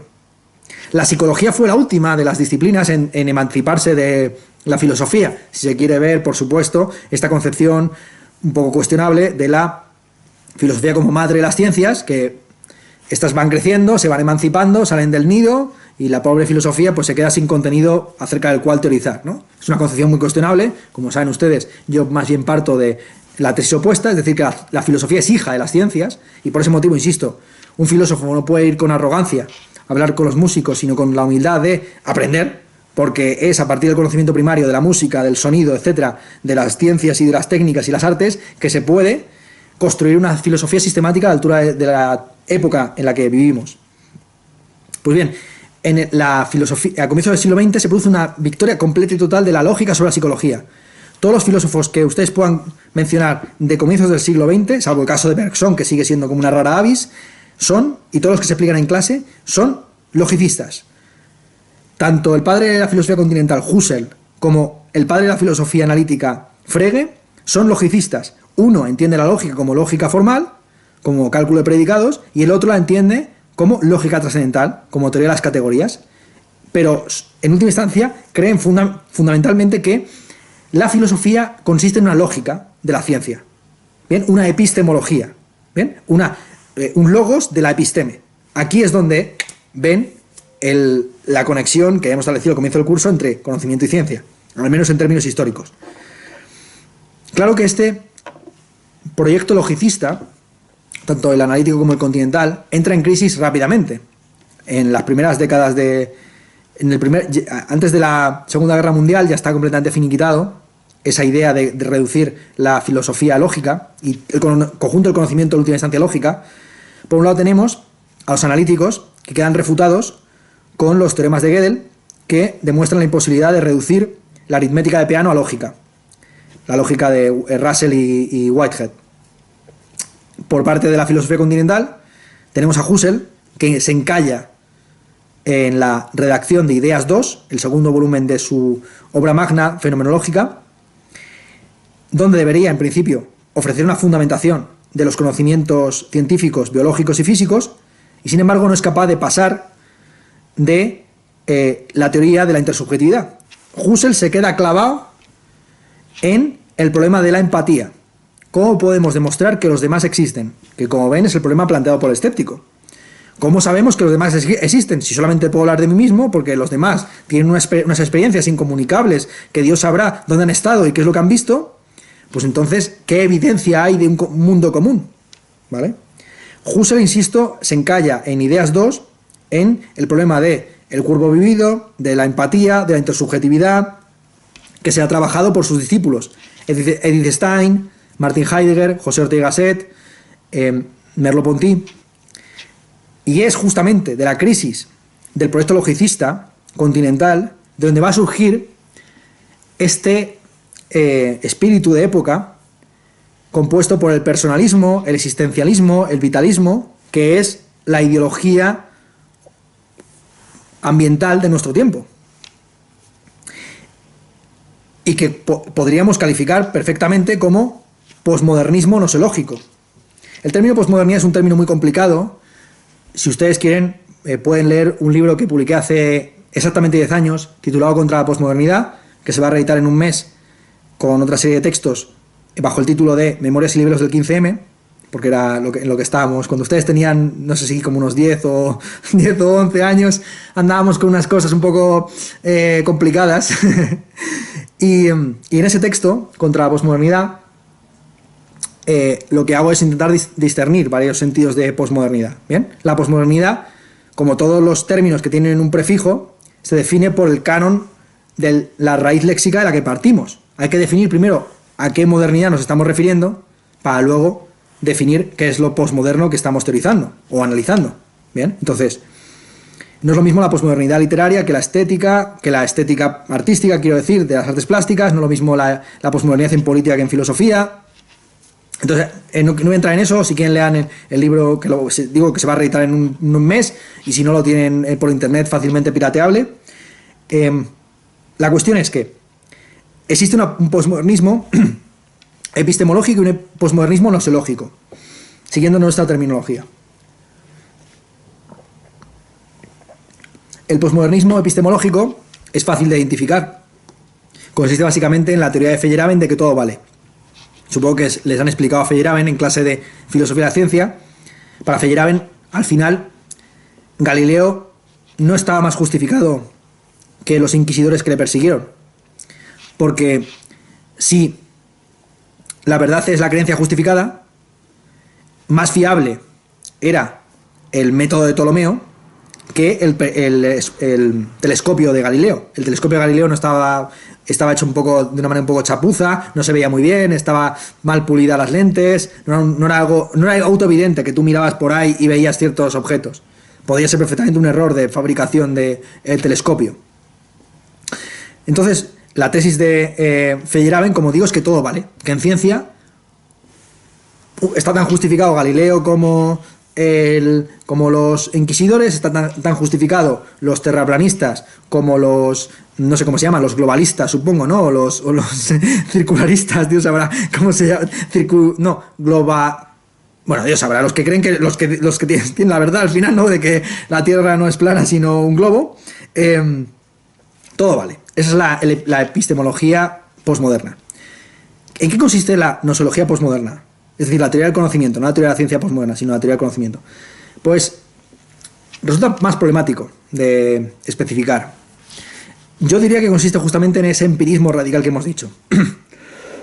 Y me parece que es muy preciso llamarla posmoderna, porque refutando a la filosofía, o intentando superar o cuestionar la filosofía contemporánea, regresa a creencias modernas. Ya hemos visto que el modernismo filosófico cree que hay tantas fuentes de conocimiento como facultades. La filosofía contemporánea cree que es al revés, que hay tantos conocimientos como disciplinas científicas. Y el posmodernismo lo que hace es regresar a la filosofía moderna, pero eliminando todas las facultades, especialmente las que tienen que ver con el raciocinio, y quedándose nada más que con la experiencia sensible. Entonces esta es la época en la que nos ha tocado vivir. Una época donde el canon de conocimiento ordinario es un canon experiencial, empirista. Un empirismo radical donde si eres hombre no puedes ser ginecólogo. Porque tú, ¿qué coño vas a saber? ¿Qué coño vas a saber? ¿Qué coño vas a saber, literalmente, no? Efectivamente. La idea fuerte de esta especie de espíritu común a la posmodernidad es que la única fuente de conocimiento ordinario es la experiencia propia. Que basta de teorías, basta de abstracciones, basta de cátedras y de clases y de cursos, la realidad está en la calle. ¿Bien? Déjate de leer El Capital, la verdad está en la fábrica, ¿no? Déjate de leer El Segundo Sexo, la verdad está en el 8M. ¿De acuerdo? Bien. Pues es justamente a partir de este empirismo radical que afirma que la experiencia consiste principalmente en una experiencia sensible, que arranca este curso. O sea, este curso quiere evaluar hasta qué punto tiene sentido o no afirmar que la fuente última del conocimiento es la experiencia sensible. ¿De acuerdo? Como digo, esto no es algo simplemente de 4 locos posmodernos, sino que permea toda la época hasta el punto que incluso los filósofos analíticos más serios, como puede ser Hilary Putnam, se preguntan si existe al menos una verdad a priori. Al menos una. Hasta el punto ha quedado denostado el conocimiento que no es empírico después de Kant, que a día de hoy, cuando uno habla de conocimiento, siempre se menta a los hechos, la experiencia, la contrastación, la predicción, es decir, lo sensible. ¿Bien? Y es desde ese canon que se plantea la posibilidad de una teoría del conocimiento sonoro. ¿Bien? Un conocimiento que proviene exclusivamente o principalmente del sentido auditivo. Porque si el conocimiento se reduce a experiencia sensible, tan solo hay 5 fuentes. Ahora ya podemos dar respuesta a nuestra pregunta. Hay 5 fuentes de conocimiento, si partimos de esa premisa. La vista, el oído, el tacto, el gusto y... me falta una. El gusto, tacto, vista, oído, olfato. ¿Bien? 5 sentidos que tienen sus rangos, evidentemente, y sus limitaciones. No escuchamos todo lo que puede ser oído. Tenemos un determinado espectro auditivo. y tampoco sentimos todo lo que se puede sentir. Otros animales sienten otras cosas a lo que nosotros sentimos. Los perros tienen un espectro distinto de audición, los murciélagos tienen una percepción distinta de la realidad, y es justamente a partir del ejemplo de los murciélagos que Thomas Nagel escribió un artículo muy influyente en la teoría del conocimiento contemporánea y en la filosofía de la mente contemporánea, que es ¿qué se siente siendo un murciélago? Por cierto, si ustedes quieren ver clases próximas a lo que voy a explicar en este curso, o a lo que se explicaría en este curso siguiendo un enfoque más mainstream, les recomiendo que vean las clases que di hace 1000 años en la Universidad Complutense de Madrid sobre la cuestión de filosofía de la mente. Al final, la disciplina de filosofía de la mente es muy próxima a la disciplina de la teoría del conocimiento. Por esto de que hemos dicho de que al final casi todos los autores aceptan que el conocimiento tiene lugar aquí, que uno no conoce con la mano, sino que conoce con la cabeza. Ya sea la sensibilidad, o el intelecto, o la memoria, tiene que ver principalmente con las facultades anímicas. Vale. Entonces, para Nagel, lo que le interesa en ese artículo no es una cuestión epistemológica o nosológica, sino estrictamente, como digo, que tiene que ver con la filosofía de la mente. ¿Cuándo sabemos que un ente es consciente? Esta es la pregunta que le perturba a Nagel. La respuesta es muy sencilla. Cuando tiene sentido plantear la pregunta ¿qué se siente siendo ese animal? Así podemos establecer una clara diferencia entre la piedra y el murciélago. Sabemos que el murciélago tiene conciencia porque se puede plantear la pregunta ¿qué sentiría yo si fuera un murciélago? Sin embargo, no tiene sentido plantear la pregunta ¿qué sentiría yo si fuera una piedra? La piedra no tiene experiencia sensible. Y esto permite también establecer una diferenciación entre aquellos entes que tienen una experiencia sensible del mundo, pero no tienen conciencia. El caso de las plantas. Las plantas tienen sentido de la orientación. Pueden detectar dónde hay luz y dónde hay sombra. Extienden sus raíces yendo hacia los nutrientes. Pero sin embargo no tienen conciencia. ¿Por qué? Porque según Nagel, por lo menos desde la perspectiva de Nagel, porque no se puede plantear la pregunta ¿qué sentiría uno siendo una planta? No, esa pregunta no tiene ni siquiera sentido. Otra cosa es que podamos responderla en el caso del murciélago. Ojo, Nagel quiere combatir principalmente la idea del materialismo, es decir, la idea de que podemos saber cuál es la diferencia entre la conciencia y la inconsciencia por vías puramente objetivas y materialistas. Es decir, basta con estudiar las conexiones neuronales de un ente para saber si tiene mente o no. Para Nagel se trata de una cuestión más bien de empatía. Volvemos otra vez al problema que le perturbó tanto a Husserl en sus últimos años. Para la tesis de Nagel, al final es que podemos plantearnos la pregunta cómo nos sentiríamos al ser murciélagos, pero no podemos responder ni en ningún sentido. La experiencia es en última instancia irreductiblemente subjetiva. Aquí Nagel se aproxima peligrosamente a posiciones solipsistas nuevamente. De nuevo, el problema principal es el de la empatía, al final. Según fuere, se responda afirmativa o negativamente a la pregunta de Nagel, de si nos podemos poner en el lugar del murciélago o no, que no es una pregunta muy distinta si nos podemos poner en la piel de una mujer lesbiana negra o no, siendo varones blancos cis hetero. Actualmente tan solo percibimos a través de 5 sentidos: la vista, el tacto, el gusto, el olfato y el oído. Cualquier sexto sentido que queramos imaginar tendrá que adecuarse a esa percepción sensible ordinaria. Ustedes saben que hay muchos bioartistas, es decir, artistas que trabajan con la propia vida, que han intentado ampliar las puertas de la percepción, implantándose determinados chips y demás. Hasta que no haya una modificación genética del ser humano, y el ser humano tenga, por ejemplo, percepción por radar del mundo, el radar tan solo podremos percibirlo nosotros cuando se transforme en una señal auditiva y visual.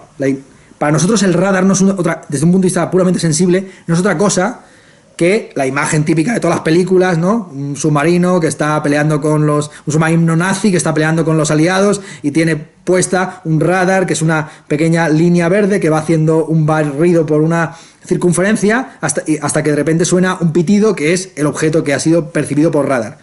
Para que nosotros tengamos algo parecido a lo que perciben los murciélagos, que tienen una percepción, por lo visto, parecida al radar, tenemos que traducir esa experiencia sensible a nuestros 5 sentidos.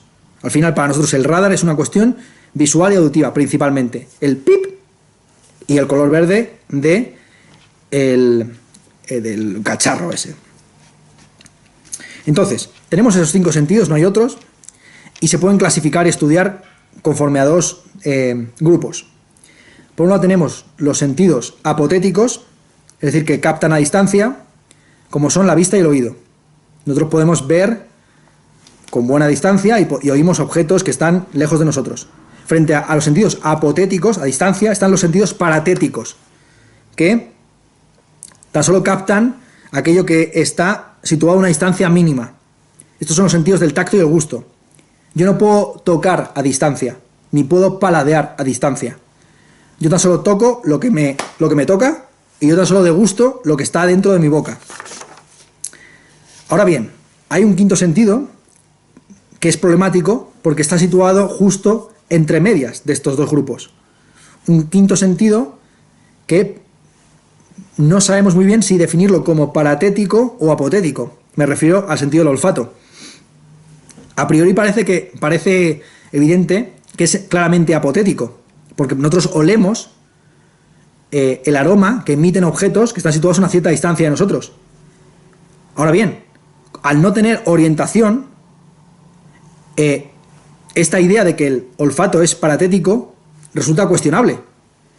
¿Qué sentido tiene decir que percibimos a distancia con el olfato cuando esa percepción no nos orienta en ninguna dirección? Yo oigo un sonido y sé si ha sido mi mano derecha o izquierda, pero en una clase donde hay 30 alumnos, uno se tira un pedo y no hay manera no hay manera ordinaria de saber, salvo que se acepte el lema de quien lo huele debajo lo tiene. Bien. Al final, el olfato parece un sentido paratético, porque tan solo olemos aquellas partículas aromáticas que entran en contacto con nuestra nariz. Claro que, como digo, el problema no es un problema meramente de demarcación, sino de taxonómico. El propio el sentido del olfato muestra lo arbitrario de la catalogación, porque también el sentido de la vista y del oído es un sentido paratético en un sentido microfísico de la palabra. Es decir, no hay acción a distancia. Cuando vemos un objeto, ese objeto está realmente a distancia, pero lo que hace que nosotros podamos ver ese objeto es una corriente lumínica que impacta contra nuestra retina. Igual que nosotros oímos a distancia, pero lo que nos hace oír ese fenómeno, que puede estar lejos de nosotros, es el impacto de unas ondas sónicas contra nuestro tímpano. Entonces, ¿cuál es la diferencia entre el tacto y la vista? Por cierto, hay un texto muy recomendable de Diderot que se llama Carta sobre los ciegos para uso de los que ven, donde expone una serie de anécdotas acerca de un célebre ciego filósofo del siglo XVIII, a quien, cuando le preguntaban ¿cómo se imagina usted la vista, la visión? Y decía, es una forma de tocar desde lejos. Y realmente lo es, porque son los objetos los que, al ser impactados por un rayo lumínico, nos tocan en la retina. Y lo mismo sucede con el sentido del oído. ¿Vale? Entonces no hay acción a distancia. Todos los sentidos son paratéticos. Y por lo tanto, esta catalogación empieza a cuestionarse, a volverse problemática. El estudio de los sentidos, sobre todo, ha sido abordado con gran fuerza por la tradición atomista. Desde Leucipo, Demócrito, hasta posteriormente Epicuro y Lucrecio, ahí nos encontramos con los principales estudios acerca de cómo percibimos el mundo esencialmente de manera paratética. Epicuro, en su carta a Heródoto, pues cuenta cómo nos formamos las imágenes e idola a través de la impresión o el choque que realizan ciertos átomos contra nuestros órganos perceptivos. Lucrecio, en su libro sobre la naturaleza, dedica la cuarta parte, el cuarto libro, a exponer detalladamente cómo se forman las percepciones auditivas, degustativas, táctiles, olfativas, a partir de esa impresión sensible de los átomos en nuestro organismo. Mientras que Epicuro tan solo utiliza una palabra, eidola, Lucrecio utiliza varias en latín. A veces habla de las imago, de las efigies, de las figurae en latín, pero sobre todo utiliza la palabra simulacrum. Cuando Lucrecio se refiere a las percepciones sensibles, se refiere a ellas principalmente como simulacros. Palabra que, por supuesto, ya tenía un componente peyorativo en el latín de la época de Lucrecio, razón por la cual Lucrecio se ve obligado a refutar a los escépticos de su época. Lo refuta utilizando un argumento parecido al que hemos dicho. El escéptico tiene que aceptar que al menos hay una verdad universal, la verdad universal del escepticismo. Si dices no sé nada, al menos conocerás la verdad de ese enunciado. Solo sé que no sé nada. ¿Bien? Y es importante esa refutación del escéptico porque para Lucrecio los sentidos no terminan de representar el mundo tal y como es. Lo representan fielmente, pero para nosotros, no como es en sí mismo. El mundo, tal y como lo percibimos, es un mundo cualitativo. Sin embargo, en sus componentes últimos, sostenía Lucrecio y sostiene la física actualmente, no hay cualidades. Como ya hemos dicho, los quarks, se dice de ellos que tienen colores, pero es una metáfora. No tienen colores, ni sabores, ni tacto, ni gusto, ni nada. Desde un punto de vista microfísico, esta corbata no tiene ninguno de los atributos que ustedes le atribuyen. Lucrecio, refuta a los escépticos, señalando que nuestros sentidos no nos engañan completamente, sino que nos permiten obtener un conocimiento del mundo. Un conocimiento limitado, ojo. Es cierto que los sentidos a veces fallan. Por ejemplo, podemos tener alucinaciones, y es cierto que los sentidos no representan el mundo tal y como es en sí mismo. Pero no obstante, los sentidos no son engañosos porque hay una conexión causal, volvemos otra vez al externismo, hay una conexión causal apropiada entre los átomos que impactan en nuestros sentidos y la forma en la que reconstruimos cualitativamente la experiencia en nuestra mente. ¿Bien? Lucrecio, de esta forma, inaugura una distinción muy importante de la filosofía moderna y que ha sido recuperada en el presente por autores como Meillassoux, abordado en mi tesis doctoral el realismo postcontinental, que es la distinción entre propiedades primarias y secundarias. El mundo en sí mismo no tiene color, sabor, sonido, pero para nosotros sí. Las cualidades secundarias son apropiadas formas de conocimiento en la medida en que se fundan en propiedades primarias que deben ser estudiadas por los científicos. Volvemos otra vez a la distinción, insisto, entre dos mundos, el mundo de las cualidades secundarias y el mundo de las cualidades primarias. Bien, dicho esto, vamos a hablar de los sentidos. En esta primera clase, vamos a hacer la pausa, insisto, para terminar a las 50 más o menos. Quisiera brevemente exponer qué es lo que han dicho los filósofos acerca de los 5 sentidos. Como ustedes ven, este curso se va a dedicar en exclusiva al sentido del oído. Pero no quisiera dejar de sugerirles que este mismo curso, o sea, en años sucesivos, yo no repito nunca curso, procuro, por la sencilla razón de que creo que en una época en la que se graba todo y se sube a internet, repetir curso es como seguir copiando a mano los libros cuando existe la imprenta. En futuras veces que tenga que dar esta asignatura, pues podré plantear una teoría del conocimiento olfativo, táctil, visual. ¿Bien? Entonces, voy a abordar en esta clase brevemente los 4 sentidos que no vamos a tocar en esta asignatura para preparar lo que van a ser las sucesivas clases del curso, centradas ya, sí, en el sentido del oído estrictamente dicho. El primer sentido del que podríamos hablar es el sentido del olfato, que como ya he dicho, pues tiene un carácter problemático, y esto fue visto sobre todo por Condillac. Condillac, en el siglo XVIII, tiene un libro muy divertido titulado Tratado de las Sensaciones, donde intenta reconstruir todos los conocimientos humanos a partir del sentido del olfato. Se imagina que hubiera una estatua que de repente fuera cobrando poco a poco los diversos sentidos. Imagínense una estatua que de repente tiene capacidad olfativa. ¿Cómo sería la experiencia sensible de esa estatua? El objetivo de este experimento mental es demostrar la verdad del sensualismo. Condillac era un discípulo de Locke, que creó su propia escuela, muy influyente en España, por cierto, llamada sensualismo, que afirmaba básicamente que todo el conocimiento proviene de los sentidos. La forma en la que quiere demostrarlo es planteando esta hipótesis. Una estatua que de repente fuera cobrando sentidos, ¿sería capaz de reconstruir todo el conocimiento humano tan solo a partir de la experiencia sensible o no? Dice Condillac, si damos a la estatua una rosa para que la huela, para nosotros se trata de una estatua oliendo una rosa, pero para ella no hay más olor que la rosa. Perdón, no hay más que olor de rosa. Es decir, toda su experiencia consiste en el oler una rosa. En su concepción del mundo no hay otra cosa que un olor concreto de rosa. Es decir, no tendrá conceptos como el de materia, objeto, idea, memoria. Lo único que tendrá es una sensación. Pues bien, es de esta experiencia, esta primera experiencia ya le ofrece un concepto una facultad, mejor dicho, a la estatua, que es la facultad o el concepto de atención. La estatua puede estar más o menos atenta a la experiencia sensible que tiene. Puede ser más meticulosa o no a la hora de fijarse en cómo huele esa rosa.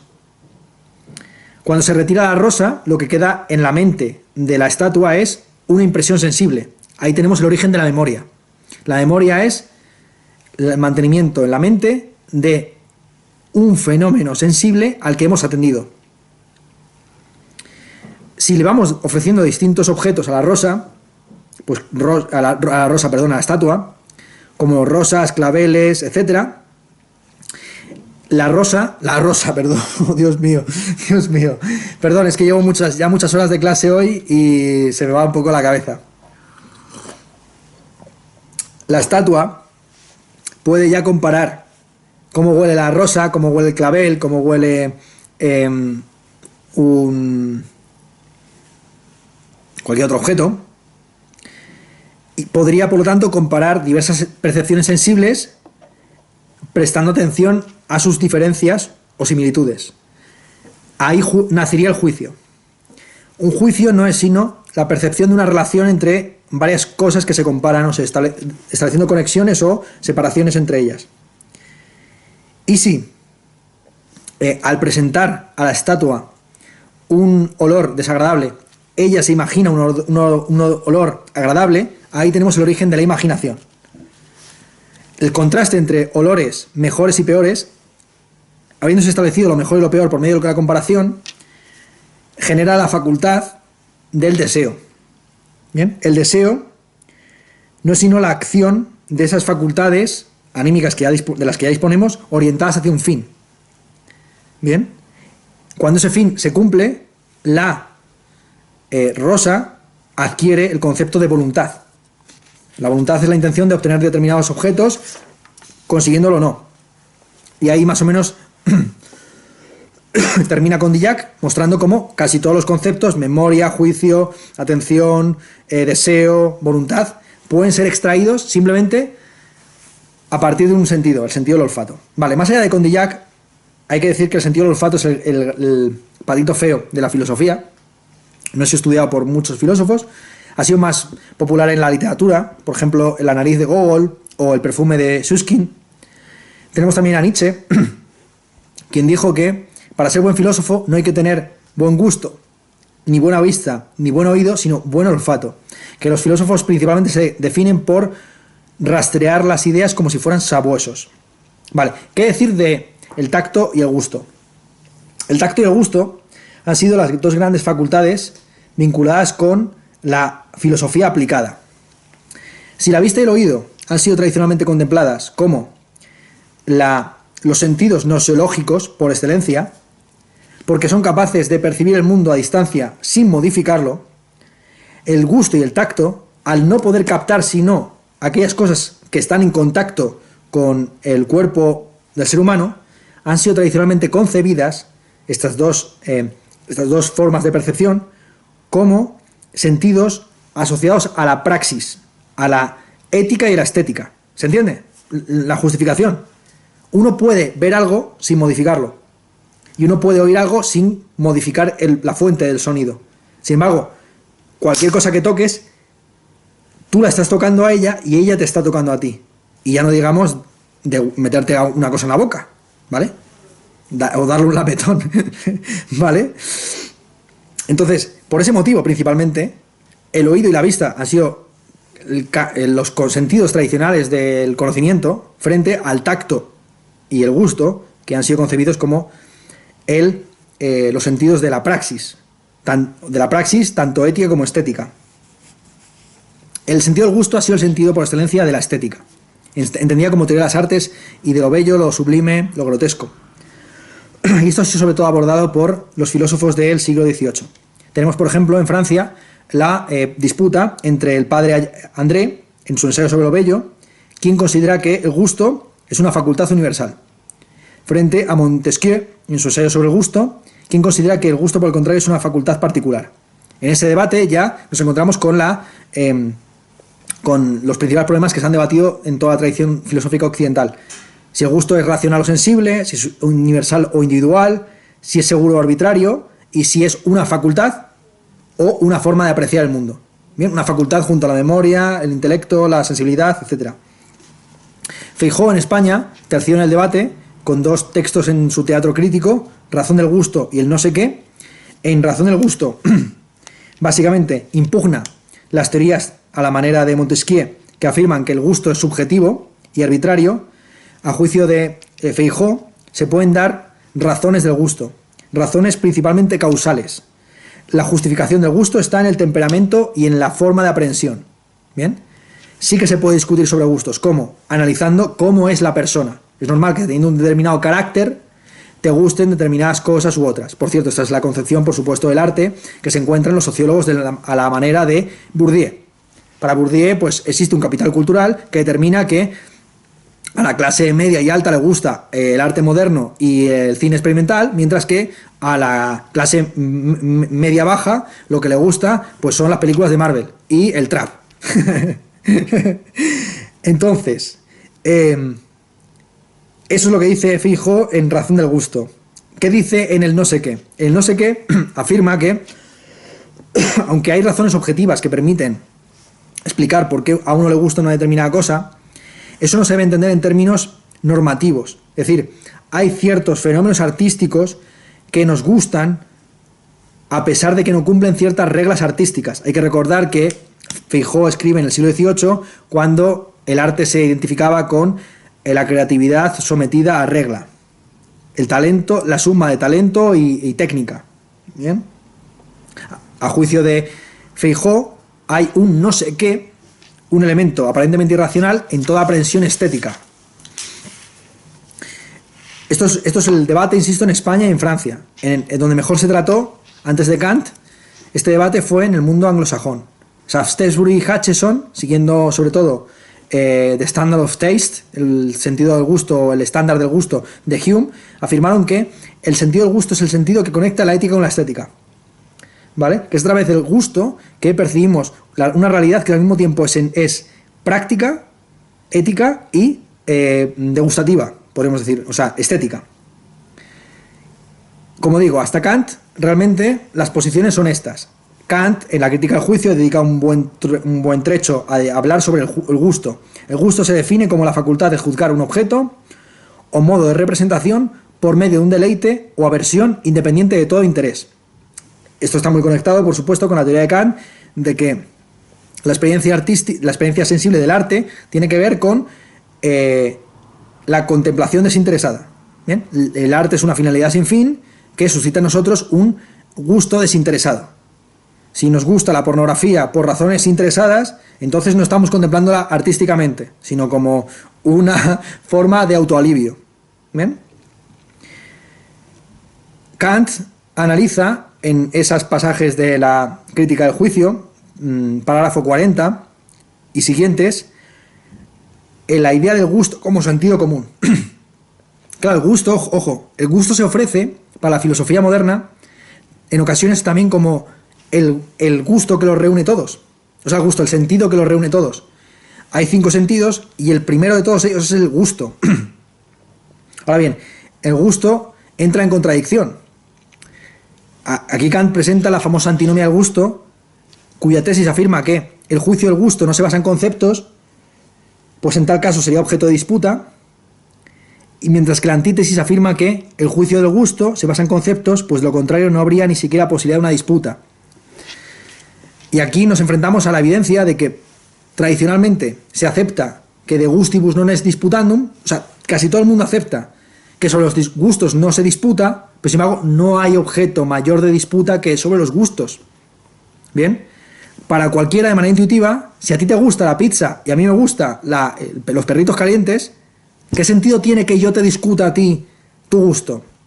No, a ti no te gusta la pizza, a ti lo que te gusta es la piña colada, ¿no? O los garbanzos.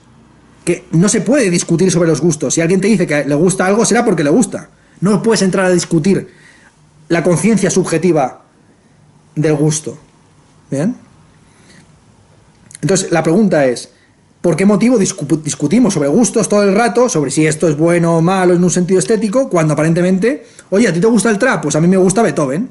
O sea, ¿qué, por plantearlo en términos que puedan ustedes aplicarlo a su disciplina, ¿cuál es la razón? Denme ustedes una razón objetiva por la cual Beethoven es alta cultura y Jung Beef baja. Kant básicamente llega a la conclusión de que no es posible obtener una razón objetiva, un concepto determinado que nos dé esa explicación de por qué hay mejores y peores gustos. ¿Vale? Cuando hablamos de cuestiones estéticas, no estamos tratando de cuestiones puramente subjetivas. Es decir, cuando tú dices Beethoven es bueno, no estás diciendo meramente me gusta. Y tampoco estás diciendo es un hecho que está en el mundo con independencia de cómo lo conozcamos. Estás estableciendo un juicio intersubjetivo. Estás apelando a un sentido común. Por ese motivo, al moverse en un terreno que no es ni puramente subjetivo ni puramente objetivo, ahí se puede discutir. O sea, yo no puedo discutir a qué distancia está la luna, que es un hecho objetivo. Ni tampoco puedo discutir si a ti te gusta Beethoven o no. Lo que puedo discutir es si Beethoven es bueno, o si Beethoven es sublime, o si Beethoven es bello. Las partituras de Beethoven, evidentemente, él, pues también podemos decir si el chaval era guapo o no. ¿De acuerdo? Vale, esto es lo que toca por el sentido del gusto. Vamos al tacto y terminamos. El tacto ha sido si el gusto ha sido principalmente el sentido de la estética, el tacto ha sido el sentido de la ética. No en balde, pues igual que se habla de gente que tiene buen gusto o mal gusto, pues se habla en el campo de la ética de la gente que tiene tacto, ¿no? Tener tacto es ser cuidadoso, prudente, empático, caritativo, agradable, cordial. Pero el tacto también ha sido abordado desde un punto de vista teorético.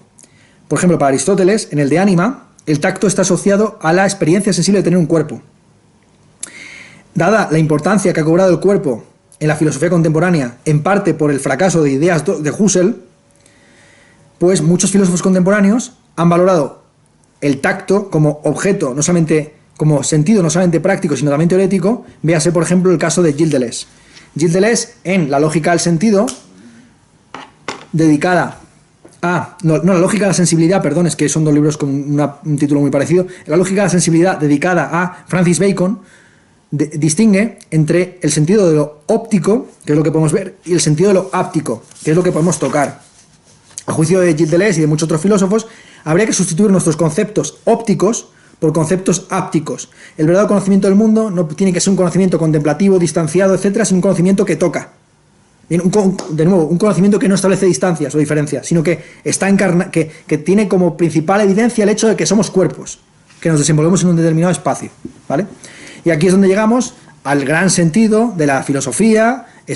Abordar este sentido llevaría mucho tiempo, así que voy a decir 4 cositas muy rápido. El sentido de la vista. El sentido de la vista ha sido el sentido privilegiado por toda la tradición filosófica occidental. Términos como idea, especie, teoría, contemplación, imaginación, especulativo, todas esas palabras tienen raíces léxicas que nos remiten al sentido de la vista. La filosofía se ha entendido tradicionalmente como un espejo de la naturaleza, es decir, como algo que se ve. Bien.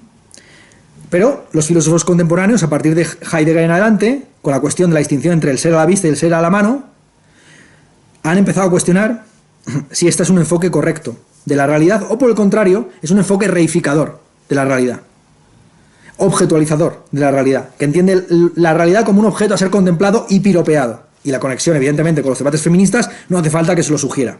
¿Bien?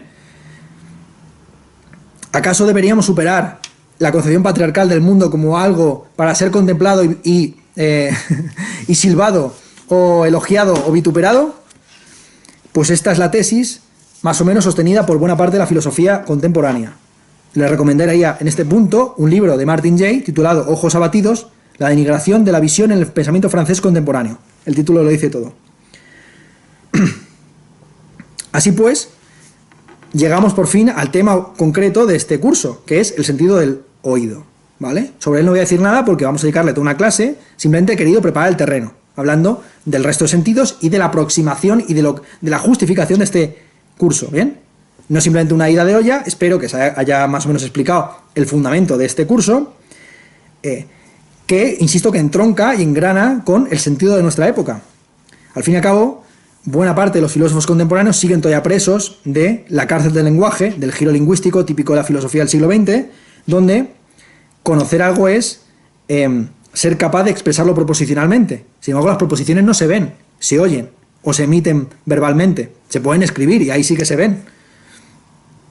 Entonces, yo creo que junto con la racionalidad dialógica, muy típica, por ejemplo, de las posiciones tipo Habermas y demás, que entiende que la democracia es un proceso de escucha, atención, diálogo, conversación, esta reivindicación de nuevo del logos, pero de un logos que principalmente se oye y se emite por la boca, pues yo creo que debe ir de la mano de un giro auditivo. Y eso es lo que les propongo, que en este curso hagamos un breve giro auditivo, que veamos cómo se puede, si verdaderamente el sentido del oído nos ofrece un conocimiento completo del mundo. Como digo, esto es algo clásico, no es algo absolutamente novedoso, rompedor. O sea, plantear una teoría del conocimiento olfativo sí que es rompedor. Plantear una teoría del conocimiento auditivo no lo es, porque desde Platón en adelante, pues la filosofía está vinculada con el ejercicio de lo que hemos hecho durante estas 2 últimas horas. Es decir, hablar y oír. Y sin más dilación, pues si hay alguna pregunta la responderé. ¿Alguna cuestión que queráis plantear antes de hacer la pausa?